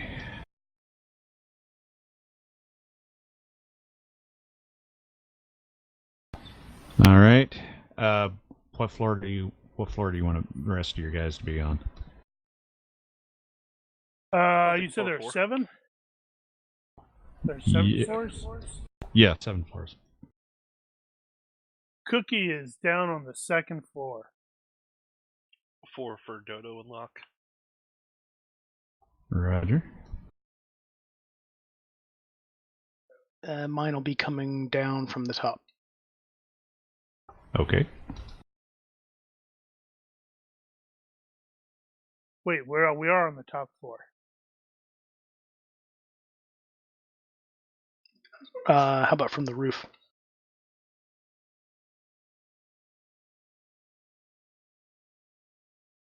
Well, he'll be on the landing at the top. Basically, you'll be on the other side where the door came in. All right. So he's there. Let's see, we got one more. Quick, get out of the way of the guy coming in with the door. Want both of them up top? Yeah.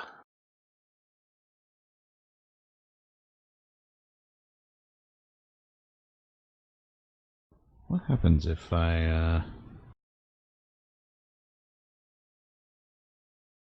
You can't put them on multiple things, can you?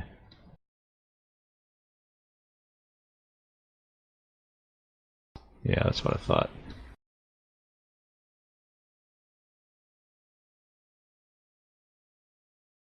Kind of the problem I was having. All right, so you guys are scattered throughout the levels there. The bulk of them are about midway down.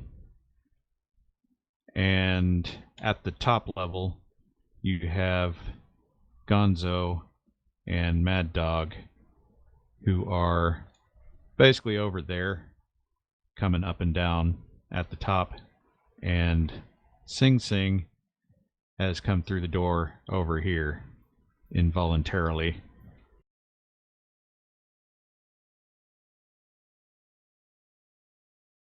And we shall begin with Jax.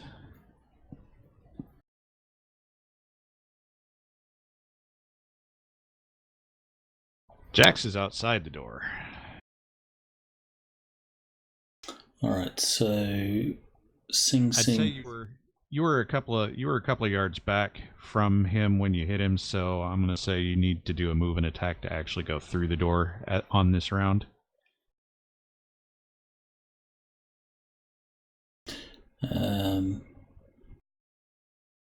So he can't see the guy at the moment. No, you can see his feet sticking out. Okay, so then Jax will do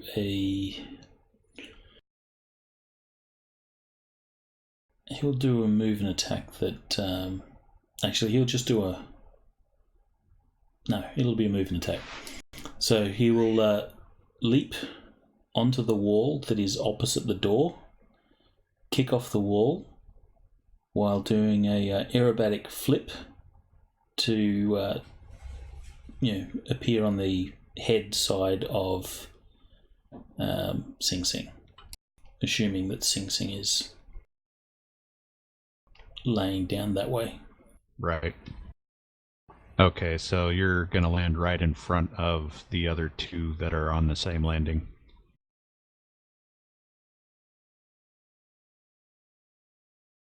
And will they be looking this way? Yes, they will all be looking at the door that just blew in. Okay, so given that he didn't know that they were there in the first place, his movement attack is going to be at a further -2 because he didn't see them at the start of the turn. Oh, right. And he's just going to send a force bolt into the lead guy, hoping that he knocks him back into the other guy and down the stairs.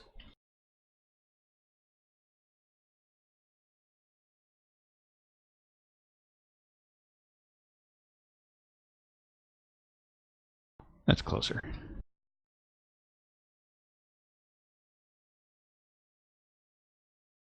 All right, run that by me again. All right, so move and attack. So he'll take the bulk, which is going to be 2.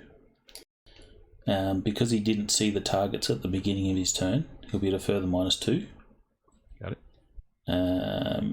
And he's just sending it straight at the guy. So no bounces or anything. The one in the front. Yes, but he's hoping to hit him fair in the chest so that the knockback will knock him into the guy that is further down the stairs. That's the hope.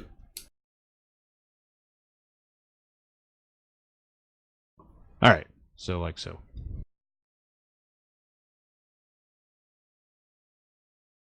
Yep.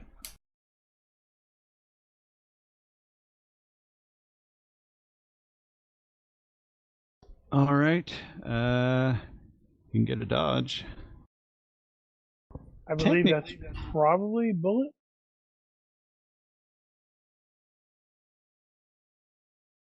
Oh, no, that's going to be Gonzo or Mad Dog. Let's see, that's going to be Gonzo first. Right. So that's Carrie. Taking a force bolt.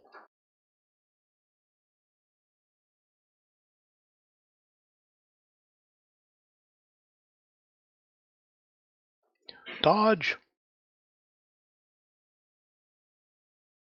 Dang it.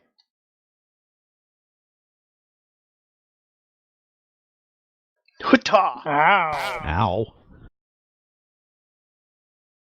Okay. 28 knockback. That was to the chest, you said? Yes. How many is that times 8? So that'll be Oh wait, these 28. guys are strength 11, aren't they? Yeah. So times 3 9, yards. 28. Yeah, 3 yards. Alright, that's going to take him 1, 2 into the wall. So 3 more points after that. So that means the shot itself to the torso is going to put him at -3.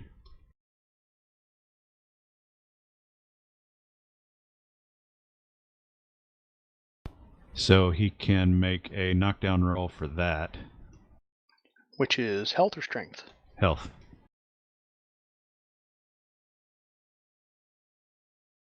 So he won't be unconscious from that. Then he's going to take another 3 points hitting the wall. Damn. Ow. That's gonna put him into straight up negatives. Yeah, that puts him at -6, and then he's going to tumble down the stairs after that. I wasn't ready. While What the hell was that? While Mad Dog looks on in fear and hope. Okay, so that was Jax.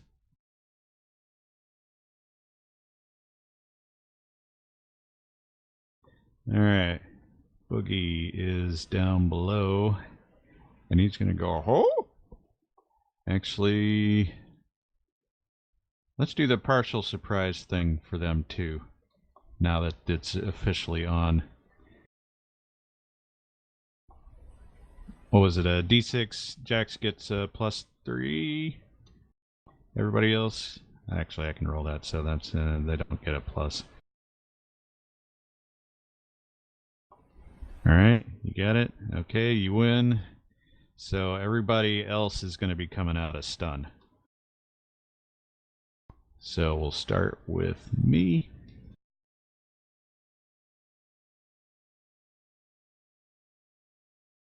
And that is IQ based, and he will be good. And Bullet will go, and he will be good.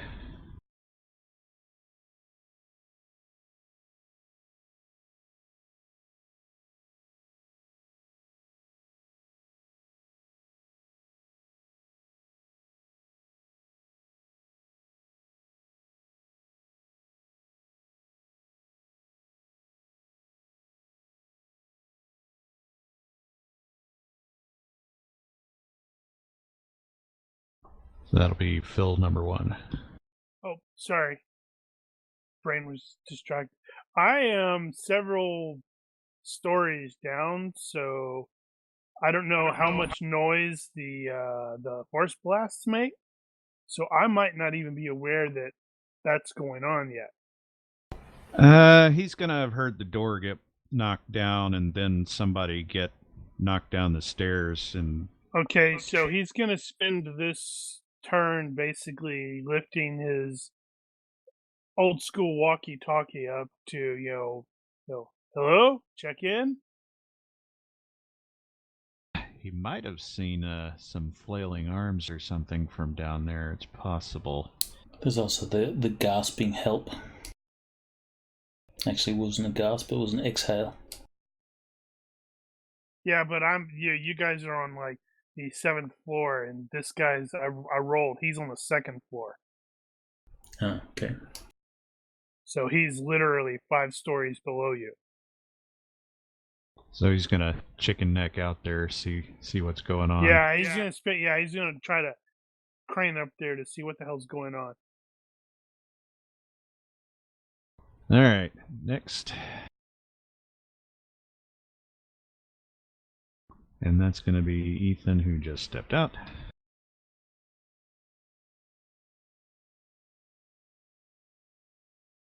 Nope, apparently I had one more.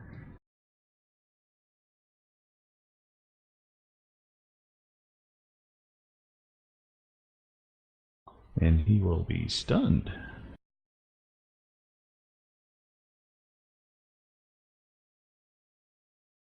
Which one were you? You are that guy. Okay, and after that is Gonzo, which is Carrie. Sweet. Wow, he needs to make a consciousness check. Just do anything, right? If I do something. Oh, right. Yeah, that's Now I was that's him. tumbling down the stairs. Do I have to do anything to stop doing that, or was it just like a cinematic thing? I'm not. No, he's he'll come to a rest. All right, he's gonna stand up then. Okay, so he will make a health roll to remain conscious to do that. And fail to remain Nope. conscious. Yep. He see, starts I was to stand up. goes. He starts to totally stand about up to and then stops standing up. Yeah, I was totally about to say that's exactly what would happen for mine. I'd be like, I got this. It basically gonna lie just looked down like here. he kept going. Yeah. He rolled and rolled and then just came to a stop and just is laying there. So that looked pretty cool And- there, Jax. Another one for Ethan, who is still out. I No, he's presume. back. I'm back. Is he back? Oh, okay. You can roll your IQ. That's Alright, kind of you cool, are putting not the stunned. Z's in the tracker. Yeah. I didn't think about okay. that actually. Mad Dog. But you did that. All right, Well, I didn't Mad think Dog- about it showing up in the tracker that way. But yeah, that's good. I like that. It works for the non-tactical Let me know when maps. you're ready. Yep. Go ahead. Okay, Mad Dog, true to his name, will take a flying tackle heroic charge at Jax and try to jump him down the stairs. Oh, now, before you do that, remind everybody is armed. Everybody has a firearm of your choice from the character sheet, and it is present. Yeah, but Mad Dog is going to try to Okay, well, throw just wanted to make himself sure and everybody Jax didn't down the forget that. stairs. Okay. Alright, so you're going to tackle him. Yep. Alright, that is, haven't seen that in a while. Let me I remind haven't either. myself I'm how just that going to go works. I'm just going to do 3d6 to see if you need to bother. It's a slam. I believe you got to roll dex to hit. Ooh, not bad. Okay. Your foe may block, dodge, or parry. It'll be funny if he dodges.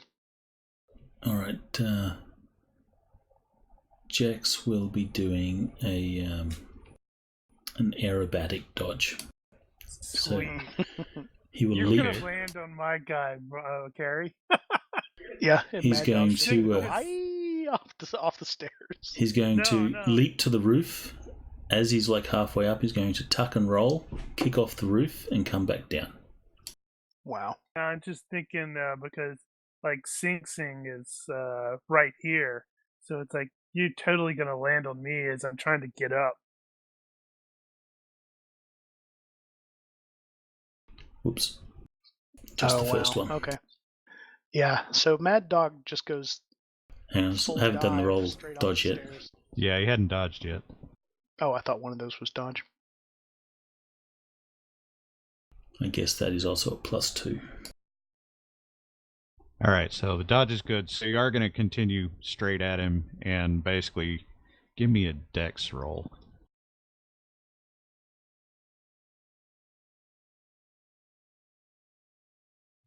That's wow, a success. nice.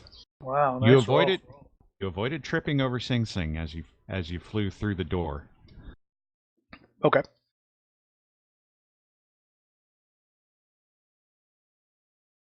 Sing Sing. He's got 2 Is hit points going left. to be changing posture because he's on his flat on his back. No, he's going to go for his pistol. He does not have fast draw, so he is spending this Okay. round drawing his pistol. So you are currently behind Jax, and you are drawing your pistol while on the floor. Got it. Jax.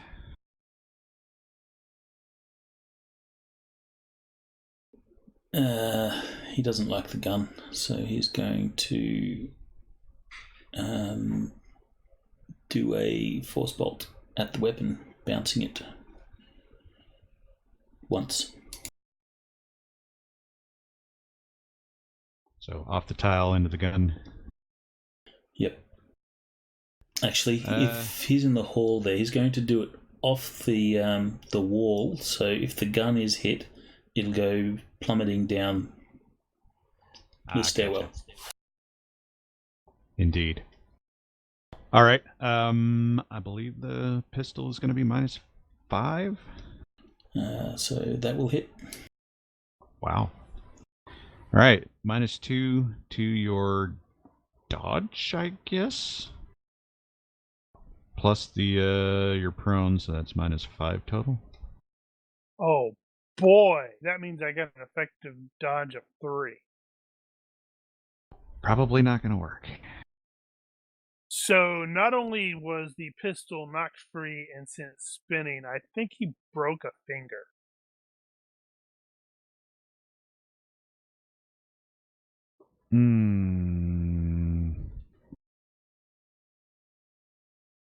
I was trying to think if it would go off, but I think broke a finger probably works just as well there. So that's at least. What is a digit? It's like a fifth of your hit points or something. It's at least 1 hit point. Yay! So I'm down to 1 hit point. Woohoo! And it's probably screaming, so that's definitely gonna let Cookie know that hey, something really bad is going on. Roll the damage on that, by the way.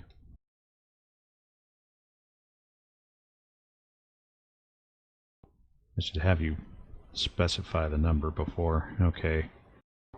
What is that? The hit points of a gun. Shit. Well, that's going to go at least 1 yard. I think 8 destroys it. That's going to go at least 1 yard, and probably 2 or 3. Plus, he'll probably throw it a little because he crit failed it. So, yeah, that's definitely going off the stairs. And that will land on the next landing down. I don't know, crit fail, it may just go straight down to the very bottom.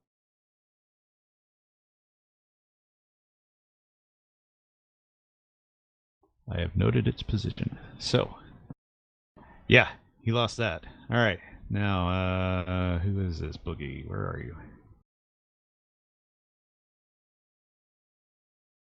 All right, you're down there. Okay, haul. What kind of gun does he have? He is going to just be able to see Jax up there. So he is actually going to fire a few shots. And probably miss horribly. Probably gonna hit That's me. going to be that far. That's a minus that.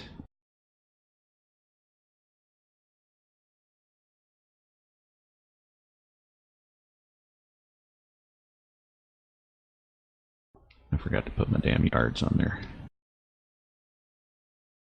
And you're going to have probably half cover.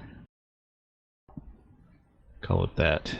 Let's see. And you are there. Oh, yeah, there's no way he's going to hit you.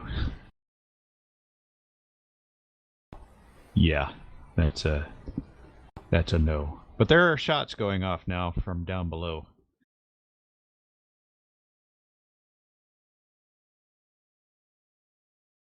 Bullet cannot see you, so he is going to start running up the stairs.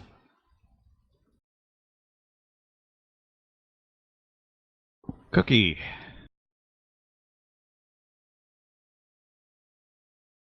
Has heard gunfire and screaming and is going to start running up the stairs. I have no idea how long it's going to take him. to cover 5 stories, but he's probably going to be at the end. Okay. So he's going to be the last person that Jax is able to, or in the fight, and Jax is going to like flip him with his finger, and he's going to pass out.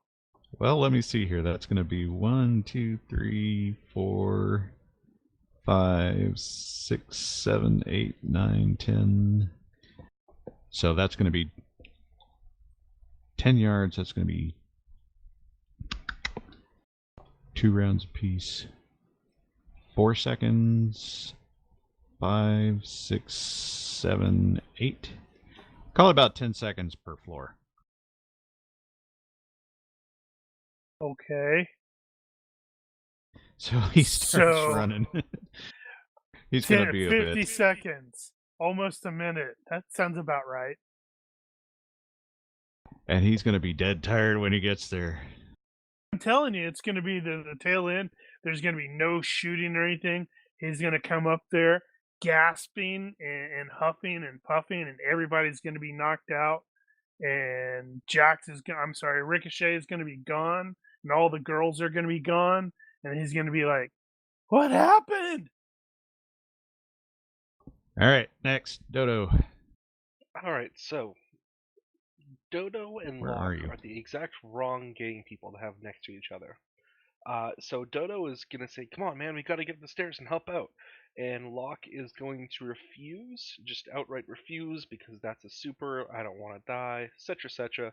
And they're going to spend the next few seconds arguing the finer points of Code of Honor gang. All right. I like that. That's hilarious. Let's see. Frosty's. Oh, he hasn't come out of his stun yet. That actually does bring up a good point with regards. I don't remember what we had decided on how common are supers. Okay, so the deal with that was that there is like an Avengers level team out there, right.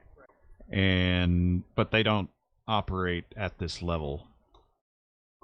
Now these guys plus Jax have probably all heard of at least 2 or 3 accounts of the vigilante cop on the west side.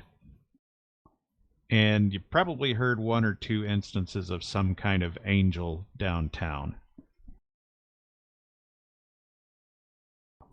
But I don't know that anybody's really connected that to supers. Alright, Gonzo's out. Locke is refusing to go along. Mad Dog has run past his quarry into the hall.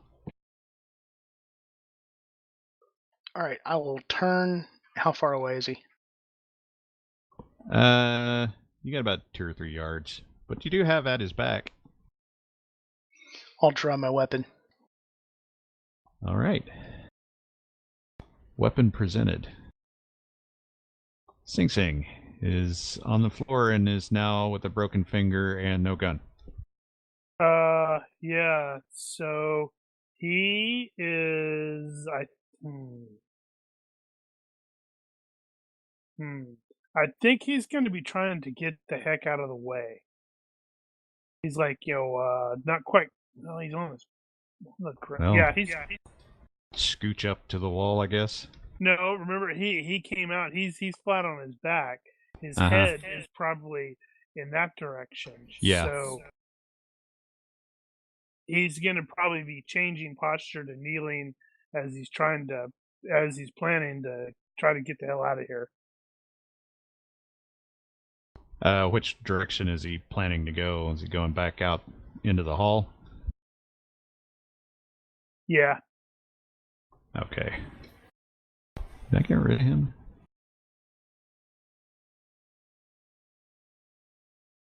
Right.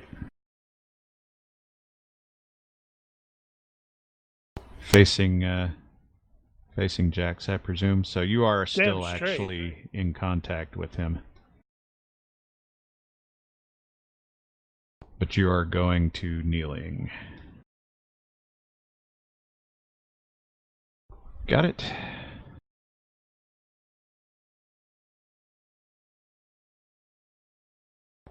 Jax.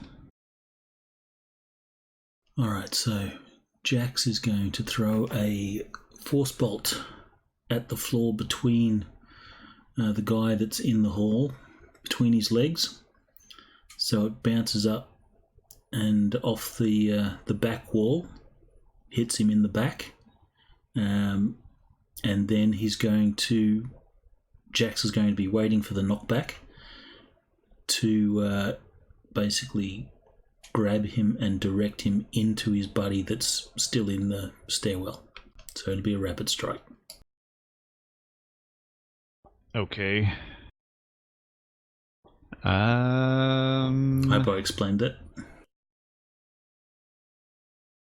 So, force bolt between the legs, hit him in the back, so the knockback will force him towards Jax. Jax will then grab him and throw him into the guy that's starting to kneel. Okay, well, the problem there is the grab is going to be an action in itself, and then throwing him into the other guy is another action. So,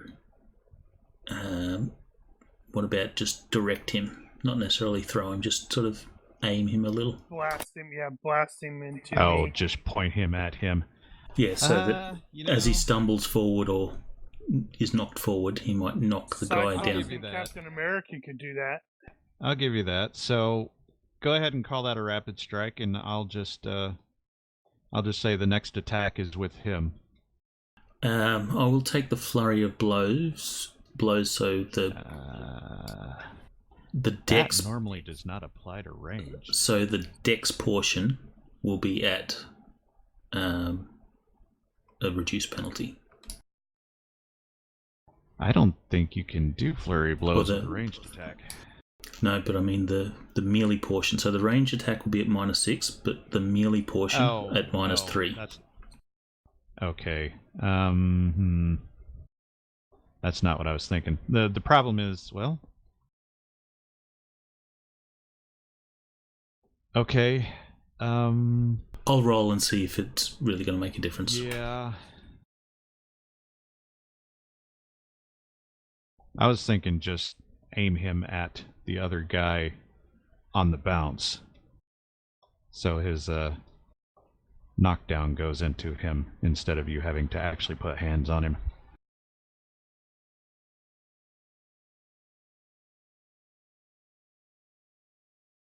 But that is an interesting question.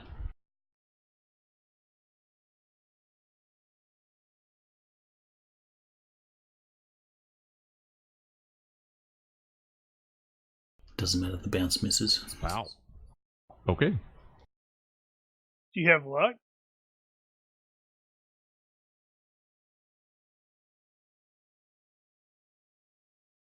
Do not. Why is it -8? Rapid strike. It's -6.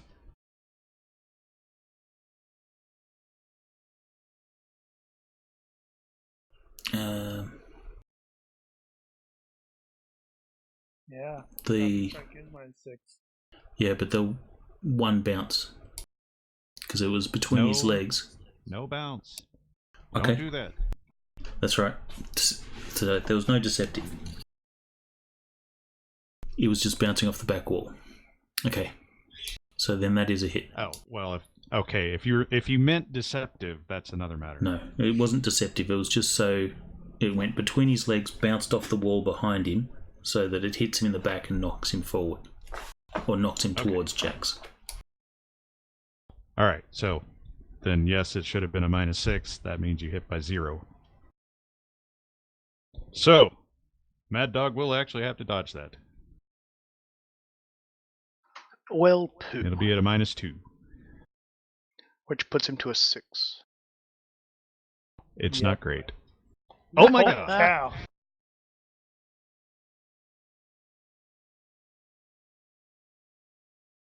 What's up now, Jax? You know what? Go ahead and make another roll. Capped at 9. Okay. No, not you. Jax. He's going to hit me squarely in the face. Because it was angled toward me. Because it was specifically meant to do that. Oh my freaking god. I thought he tended to do the up and down bounces. Did I miss the... Right, but it went between your legs, behind you, and then back. Oh, I see. Do you get to dodge those? I guess you Yes. still get to dodge those. He's kneeling. So dodge -3? Or is it -2? -3. Why would it be -3? Posture kneeling is listed as -2. Is it 2? Okay. So I cannot succeed at this. Because yeah, he screwed I'm up. at half move and half dodge. Criticals always succeed, though. With the kneel, I have an effective of 2. No, if it's less than 3, then it is impossible. Yeah, I have an effective of 2. I thought it's So, not impossible. Bam! A 3 is always going to be a hit. A 4, in that case, is not necessarily a critical. Well, I'm pretty sure that I rolled a 4 I know there's and a 4 and Yeah. a 1, so you hit me. yeah. It doesn't How much matter damage now, did but you do to me? oh yeah, what did you put that at for? Holy crap! Yeah, he's He's screwed done. up. That's at -6, so that's straight away the health, right? Holy crap.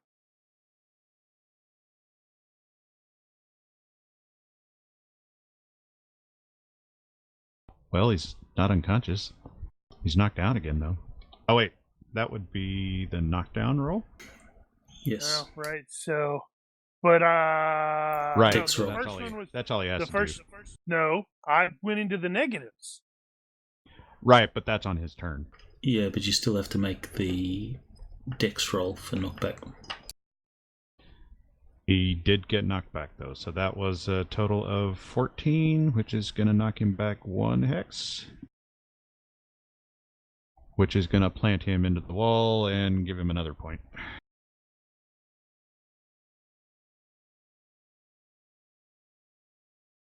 Poor Sing Sing. I'll roll a random hit. Yeah, I'm not going to... Oh, you want a random hit? Alright, fine. That could theoretically... no Okay. change.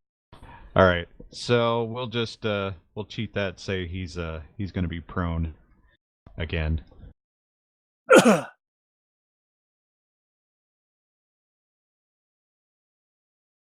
Well, it turned failure into success, I suppose.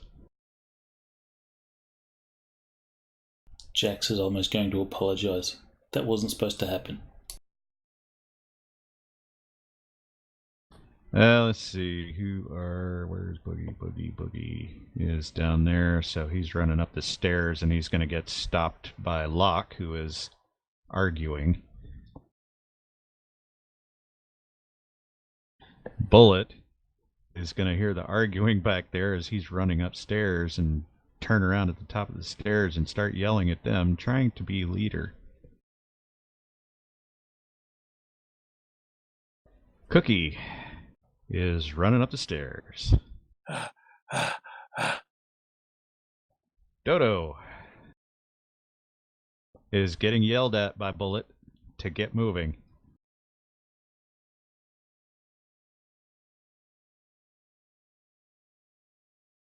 All right, Dodo will then just turn to Locke and say, "You know what? Fine, we'll finish this later," and start running up the stairs too.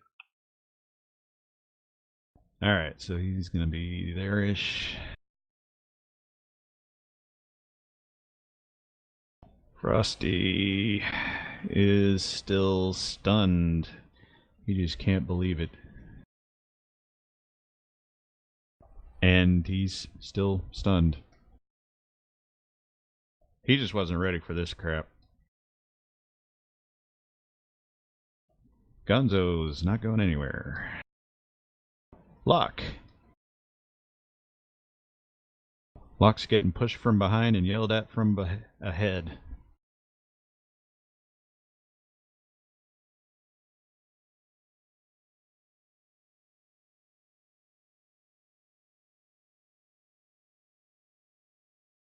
That's you, Ethan. Sorry, something's coming in at my head. No, you're getting yelled at from ahead and pushed at from behind.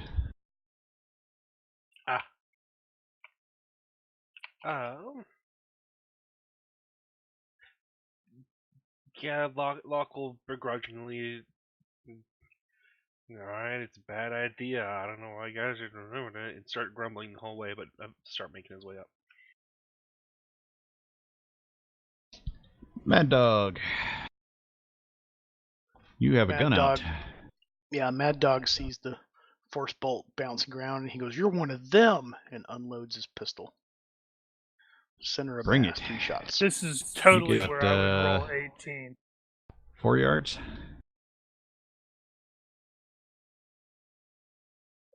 So Actually, I why don't put we go no- ahead and use the range bands on this just to make it easier? So that's going to be -3. And it's recoil 3, so that's maximum 1. All right, you got a hit. Jack's dodge. All right. He's a Jack's. He's probably going to dodge. It will be Probably so. an aerobatic dodge. He'll just sort of flip, and because this is a high budget film, it will be filmed in bullet time. So as he's flipping in the air and rotating and the bullets are flying past, there's those special effects of the bullets flying at slow speed. The ripples. Yep.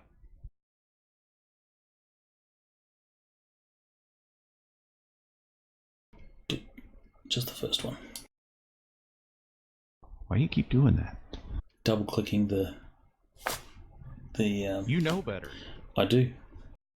And I when I'm explaining the rule set to people, I tell them you only need to click those once. So there's a design flaw. They should be made double clicks, not single clicks. I don't Alright, think now I the ever dodge. double click anything. You And made that'll that be by +2 on that. Yeah, this one's going to be squirrely there, Mad Dog. It's going to be hard to hit. Sing Sing. He's on the floor again. Right, he's trying to And not change feeling well. posture. He's gone to kneeling. He needs to make a health check first. I did. Oh, wait, he just did. Okay. Gone to kneeling again. Ow! Ow! At some point, he's getting up. Jax. Jax will say this works both ways, as he will throw the force bolt behind him, so it bounces behind Jax and then comes around to hit Mad Dog. He will also put a deceptive Jax on this one. dodges his own. All right. How much? This will be a -2 deceptive. You should be shooting the burst out as you're doing your spin. So you are at -4 only? Yes. I guess because he's just coming down from the bullet time dodge, this will be happening while he's in the air. For the record, anybody watching and anybody who didn't actually read any of his stats, because his attack is guided, he actually doesn't take range penalties. That's insane. And that's a hit. So Mad Dog will have to dodge at -6. No, 4. So you White got it. puts him at 5. Yeah, I know. I was hoping I'd roll a 5 again. He only gets one lucky break. All right, he's going to take that one right square in the chest. Ooh. Oh! And he's at the top of the stairs with the fall behind him, so. No, this will knock him Alright. further into the hall. Mad Dog is going to be at -5. No, I had charged past you into the stairwell and turned around to shoot at you. So if you're force bolting me, you're force bolting me towards the stairs. No, Mad Dog is still in the hall. Oh, I thought you said I charged past him. Yeah, you charged past him into the hall, and then you turned around and shot at him. Huh, okay. And that will be 32 knockback. Anywho. So, first off, he is at -5, so that was a major wound, and he will have to make the health roll for that. Nope. And fail it by more than 5, so he is unconscious. So he's out. Squarely into that wall back there. Crunch. Yep. And then just slides down it. I don't know. This is a crappy building. You may he might stay just there. stick. Now, that was that. That is 32 points of knockback, which That's what I'm saying. divided by 9 he hits the wall and he stays. 3 yards. Just stick in the wall. So that is 3 points more for the knockback, and that is not going to be enough to actually plant him through the wall. No, but there's going to be an explosion of drywall and he's just stuck there. I agree. Embedded. I'll fall eventually. It's gonna definitely put a hole in the wall there. All right, that's it for Mad Dog.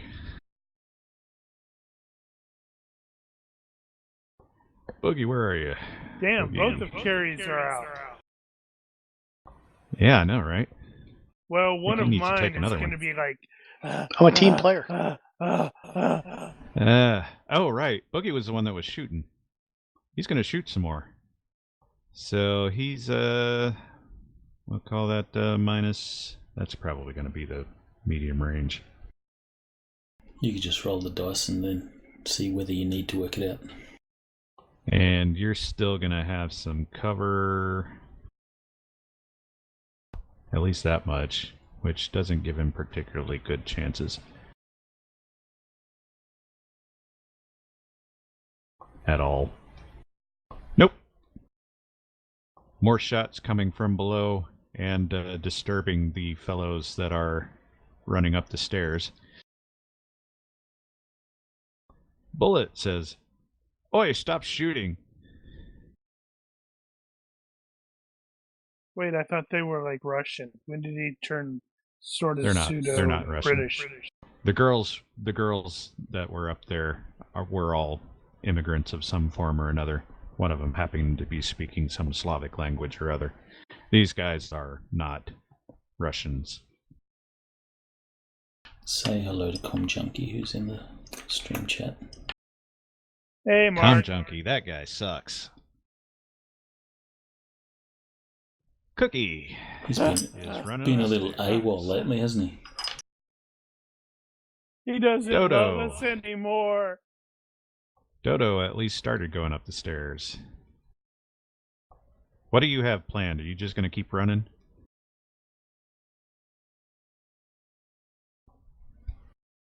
Ethan? Just keeping running. How far down were they? All right, Floor they 4. are down. They need to go They up started 1, on 2, the 4th. 3 floors to get there. They do? Oh my goodness. You said there's 10 seconds per floor, so... Uh-huh. Whew. So if your plan is to run until you get to the fight, then they're gonna be running for a while, so we can skip through them. Is that the plan? They might stop on the opposite landing to try to get a few shots off. Okay. So whichever landing's on the floor below, they'll That's stop legit. there and then take out shots. And All right, Cookie so when you has get to to the get halfway- closer because he's got a crappy shotgun. On the next round, you will reach that landing. It will be kind of that area, but a couple of floors down.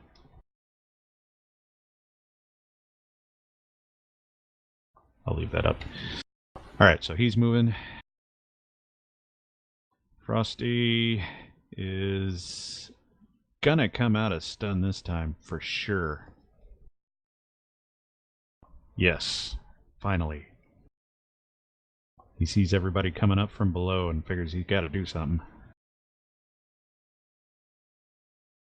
Gonzo's down. Locke is doing the same. Yeah. They'd be looking to stop between 6 and 7 rather than between 4 and 5. Gotcha. All right. Mad Dog is out. Sing Sing.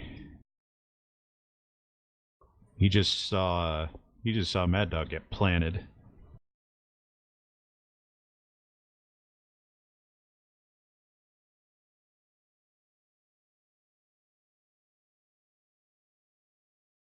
Oh, right. Sing Sing, that's me, Derp. Before he does anything, he has to. Hey, he's still conscious, so he is now on his feet. But he's probably wobbling.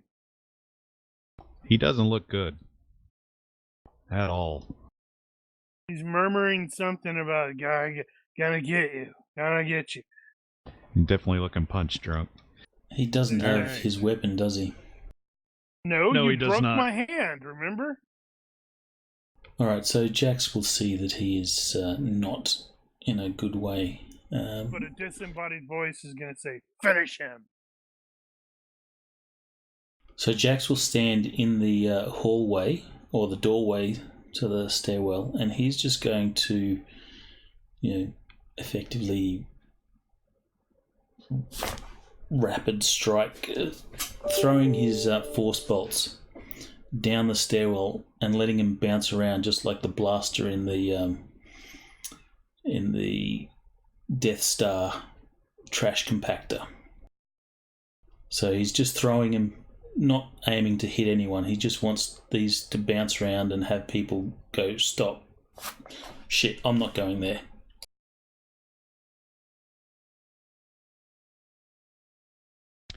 Okay, where is he? So he's going to stand in the doorway. So he'd stand there. He's ignoring Sing Sing for the moment because Sing Sing's not a threat, doesn't have a weapon. He's still standing up, so he's just throwing these force bolts and bouncing them all the way down the stairwell, not aiming to hit anyone.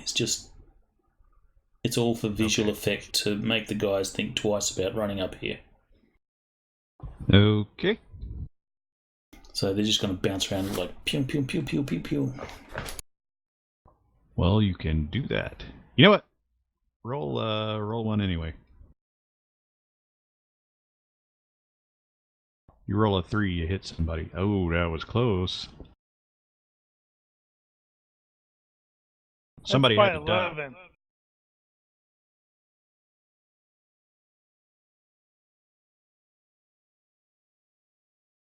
Alright, Boogie. Running. Bullet. Running. Cookie. Running. Old running Cookie, that's what they called me. Dodo. Running. Everybody's running. Frosty's finally running. He's caught up with Bullet. Gonzo's sleeping it off. Locke is running. So it doesn't seem to have. It doesn't seem to have worried them at all. That was just one shot. Sing Sing. You have no idea who the hell he's shooting at, but he's shooting at somebody. That's and it. He's going to go to sleep. Sing Sing takes a single step towards Jax, and he's like clearly planning on doing like a punch, but he just takes the swing and hits the ground.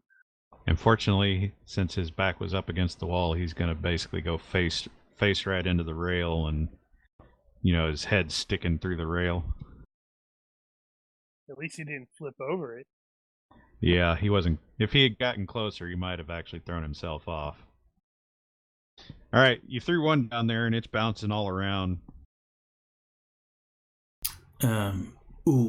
that's got to hurt. It came close to hitting somebody. As there's that skull versus metal sound. And he'll just throw another one. His aim is just to slow them up to give the girls more time to run. Well, he could jump off the rail. He doesn't want to get into a fight unless he has to. Well, he didn't have to get into any of this. Yeah, he did, because they were coming after him. Well, they would have found the girls escaping. Well, he didn't have to come save the girls if he didn't want to get into a fight. It's a unavoidable consequence of being a superhero. Is it unavoidable? Alright, well, everybody's running some more.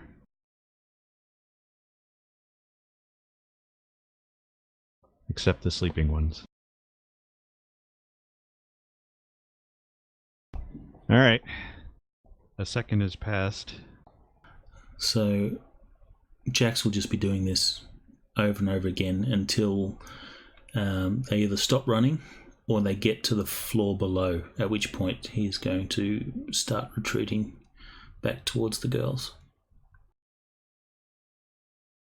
Okay, well, there is a round, at least one round there, where Ethan's two guys are both going to hit that landing down there. They'll have a shot, not particularly good, but they'll have one.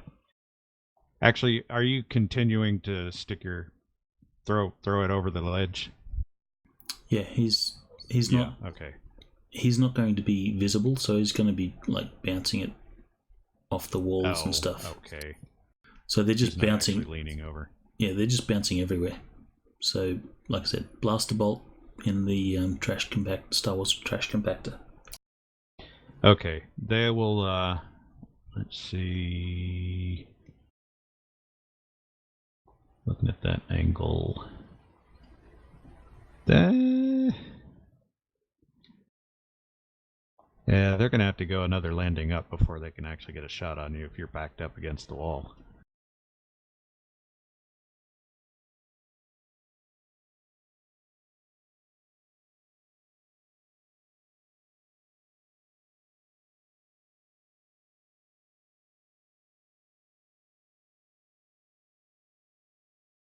How many was that? I don't know how many turns did it take for him to for them to get up 10, there. 10 turns to get to the next one. Okay, so that's going to put them there. So there's no hits. Let's see, he's going to be there, and he's going to be at least there, I think. No, there. Okay, so the current situation is there are 2 on the floor below you, as indicated. There are 2 more below that stair, so they are actually the ones that will be in a position to shoot at you. So I'll give Ethan 1 each. Well, Jax is not actually in a position where he's seen, so he'll be standing all the way in the hallway if he has to. Well, when does he know he has to? When he can see someone.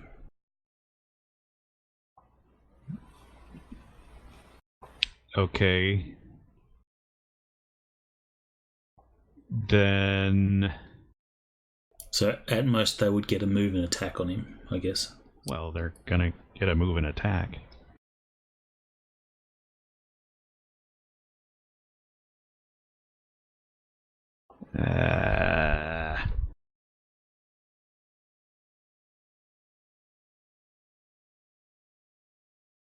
So they'd probably be at -4 plus range.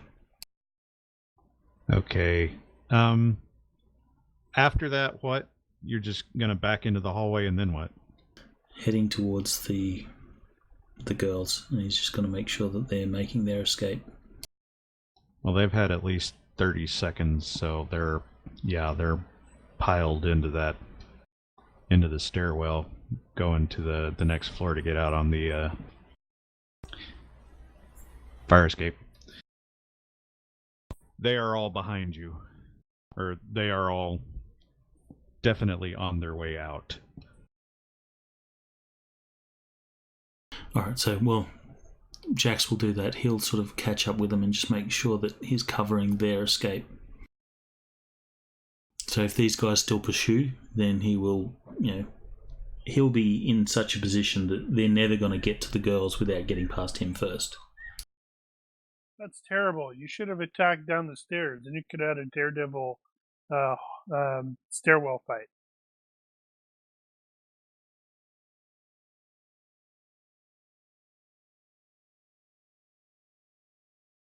Could have, but he's wanting to get the girls out first. Okay, so in this case, I'm going to have to actually do a thing here.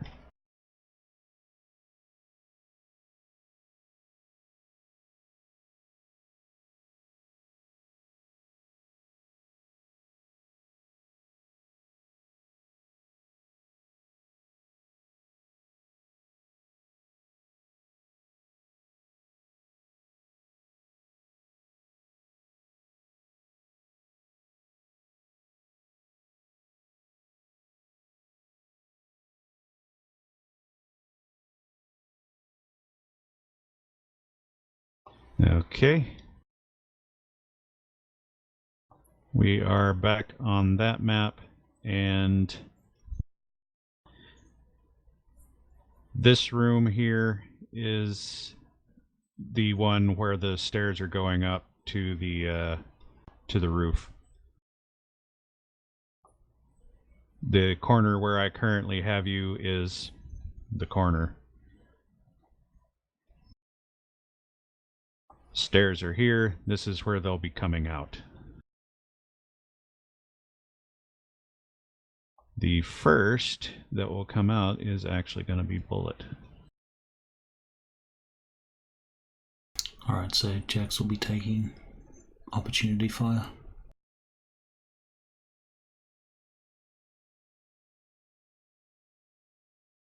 Okay, what's the plan at this point? So, if someone comes up the stairs, opportunity fire, and he'll Longer term. just delay them until the girls start making their escape, and as the girls move, Jax will fall back. So he wants to be able to be within, visual or communication side of the girls. So if they get in trouble, he knows about it. But he wants to be an obstacle to slow the advance of these bad guys. So, a tactical retreat.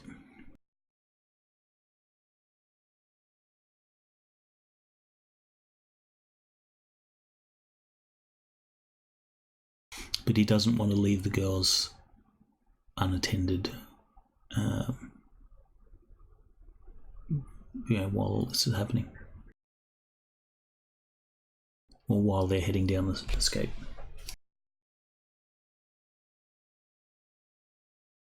Okay.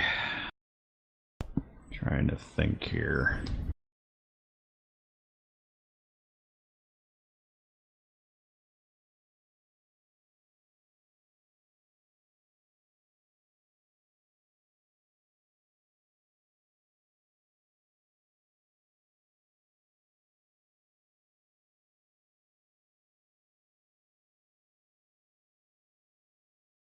Giants!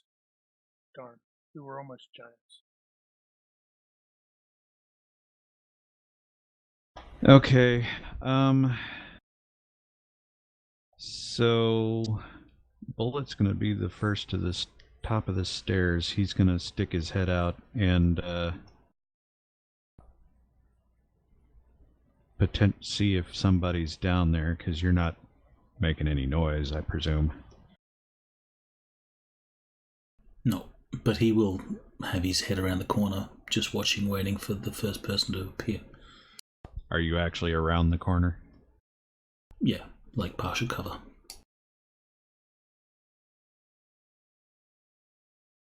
Okay, so you will see him stick his head out. And that's going to trigger your weight. Alright, so opportunity fire, I guess I can get my accuracy. Yeah, I guess so. Alright, so then I will send a force bolt down the hall. It will bounce a couple of times, and I'm going to try and bounce it in such a way that it hits him side on, so it comes directly in through the door that he's at. So it's going to knock him back into the stairwell. Okay. So it'll be coming from that way, hitting him. If he's, depending on which stairwell he's coming up through. I wonder if I should give a penalty on that. But I'll be at a penalty equal to whatever his cover is. Yeah, that's probably good enough. I'll go with that. So we'll call it the medium cover, I think, is -3. And you're not aiming for a body part. Not aiming for a body part, but I will take a minus. I'll take a deceptive 2. Okay. Actually, no, I've got my accuracy, so deceptive 3. Okay.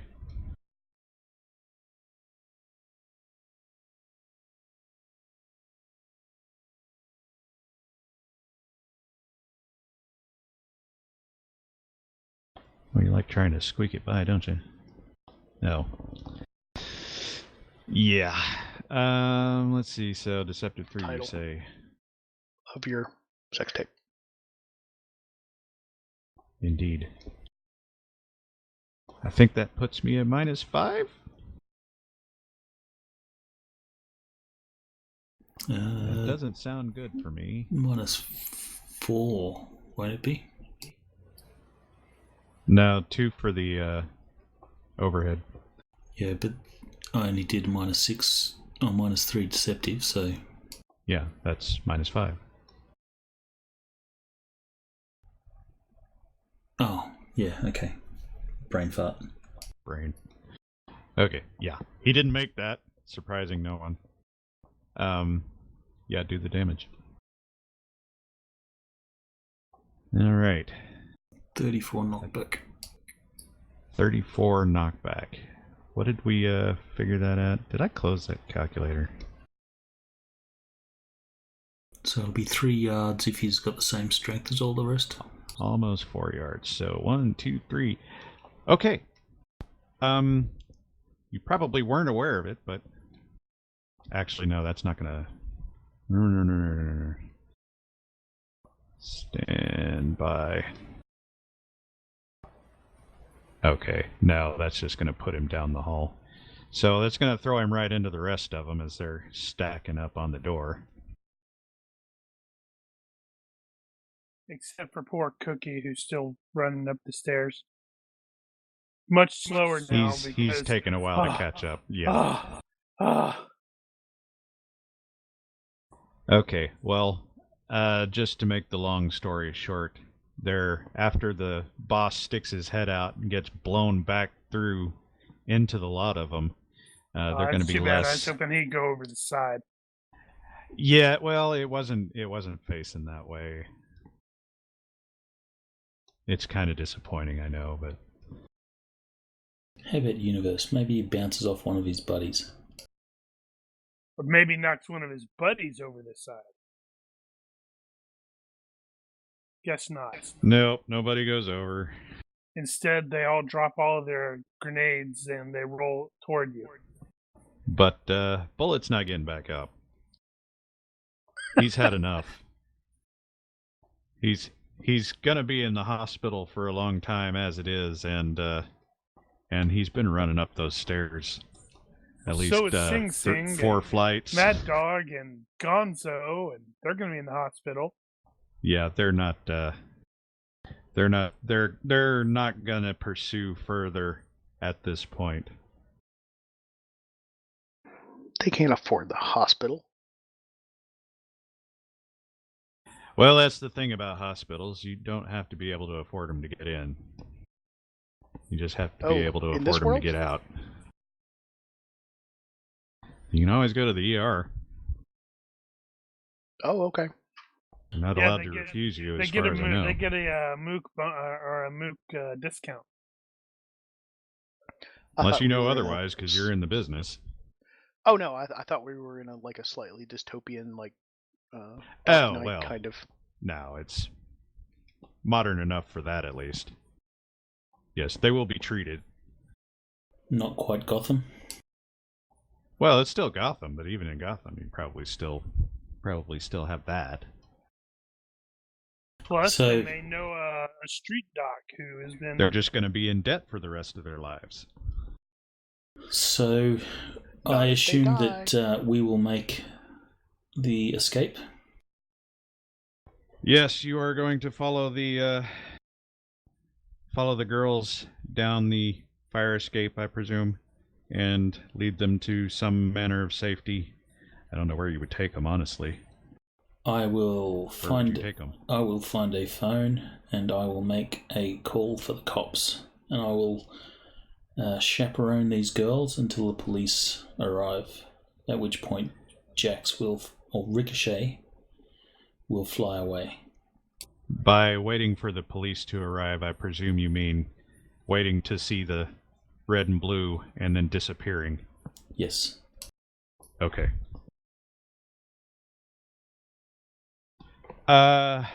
In that time, it will take a few minutes for the cops to arrive. Will you be doing anything? I will be asking questions and gathering intel on, what these people have been doing, and basically research for future missions. So you will get some information from them, and that is that they were to be sold to somebody called Top Dog. And you know the name of that one. You know that's a gang that operates out of the docks, and is sort of the equivalent of Top Dollar and the Crow. Not necessarily. He's not nationally known or anything like that, but he's a fairly big name in crime in the area. And you have a pretty good idea where your headquarters, or you could probably find out. Alright, so Ricochet will be noting all this information, making mental notes of it. And with the red and blue lights flashing and the girls greeting the cops coming in, they will turn around to thank the masked man, only he is no longer there. Nope, he's on the rooftop posing. Oh, he's on the rooftop posing, but they don't see him. They see he's gone, and then you go up to the rooftop pose. And with that, cut to black, cue the music, roll credits. Cool. That was fun. I enjoyed it. You totally didn't take my bait.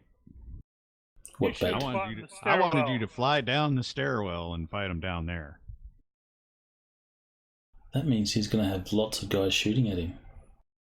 Why would he care? He can take a bullet. Until he can't.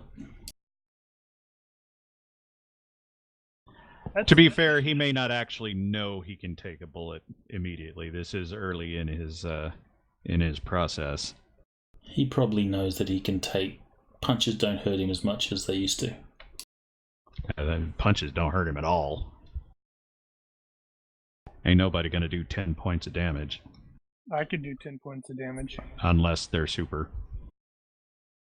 Well, I imagine it would still hurt him. The impact and stuff, but it won't be doing damage. Well, now, a punch could do enough damage to possibly do blunt trauma, so you could actually take a little. That is true.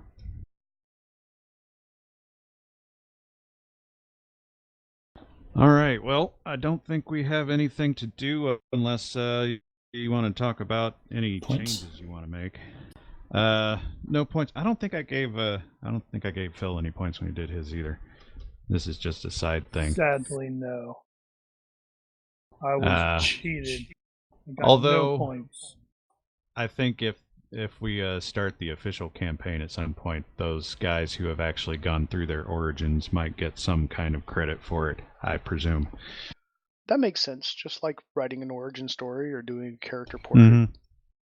Are you allowing the 3-session rejigger? I am going to allow you to refactor some things if you need to. So, for example, if you want to take a quick shot and that sort of thing. And we'll discuss the rapid strike stuff if we need to, as far as whether or not you can fire more than once. But yeah, that's kind of half the purpose of this, is to feel out some of those issues. He wouldn't be able to fire more than once. He would need to have, rate of fire for that. Ah, okay, there is that. So, yeah, he won't be able to fire more than once. No, there's no reason he can't pick that up later.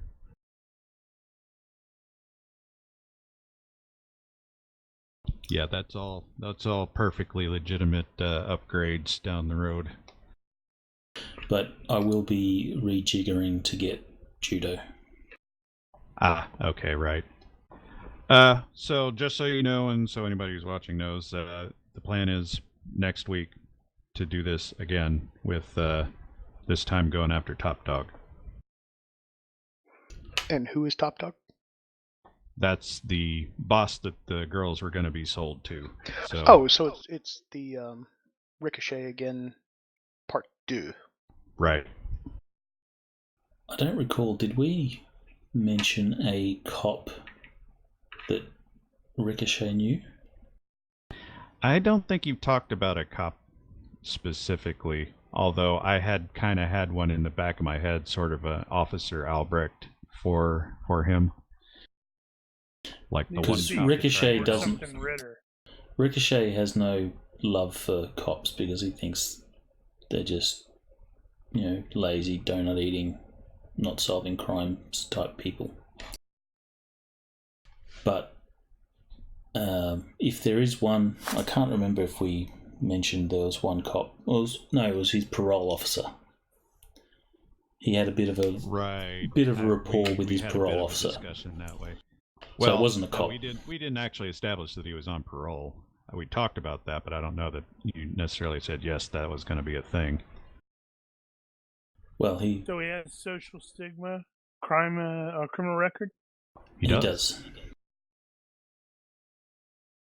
Yeah. So I thought it was a cop, but I think it was the parole officer we were talking about. Well, that stuff has yet to be solidified, so that's obviously in the cards if you want to start working that in. By all means, let's start working on the background characters. If there is a cop that he sort of trusts above the others, that would be the one that he called. Yeah, that makes sense. Yeah, and you don't need to pay points for something like that either. If you just want to say that's one of your background characters, and that'll be a thing. But again, we'll sort that out offline. But other than that, yeah. So next week he'll hit the HQ, and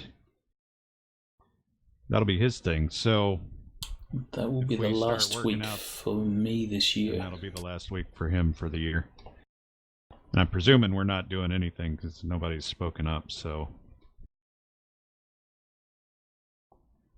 Unless the situation changes, we'll be on break for the last 2 weeks of December and the first week of January.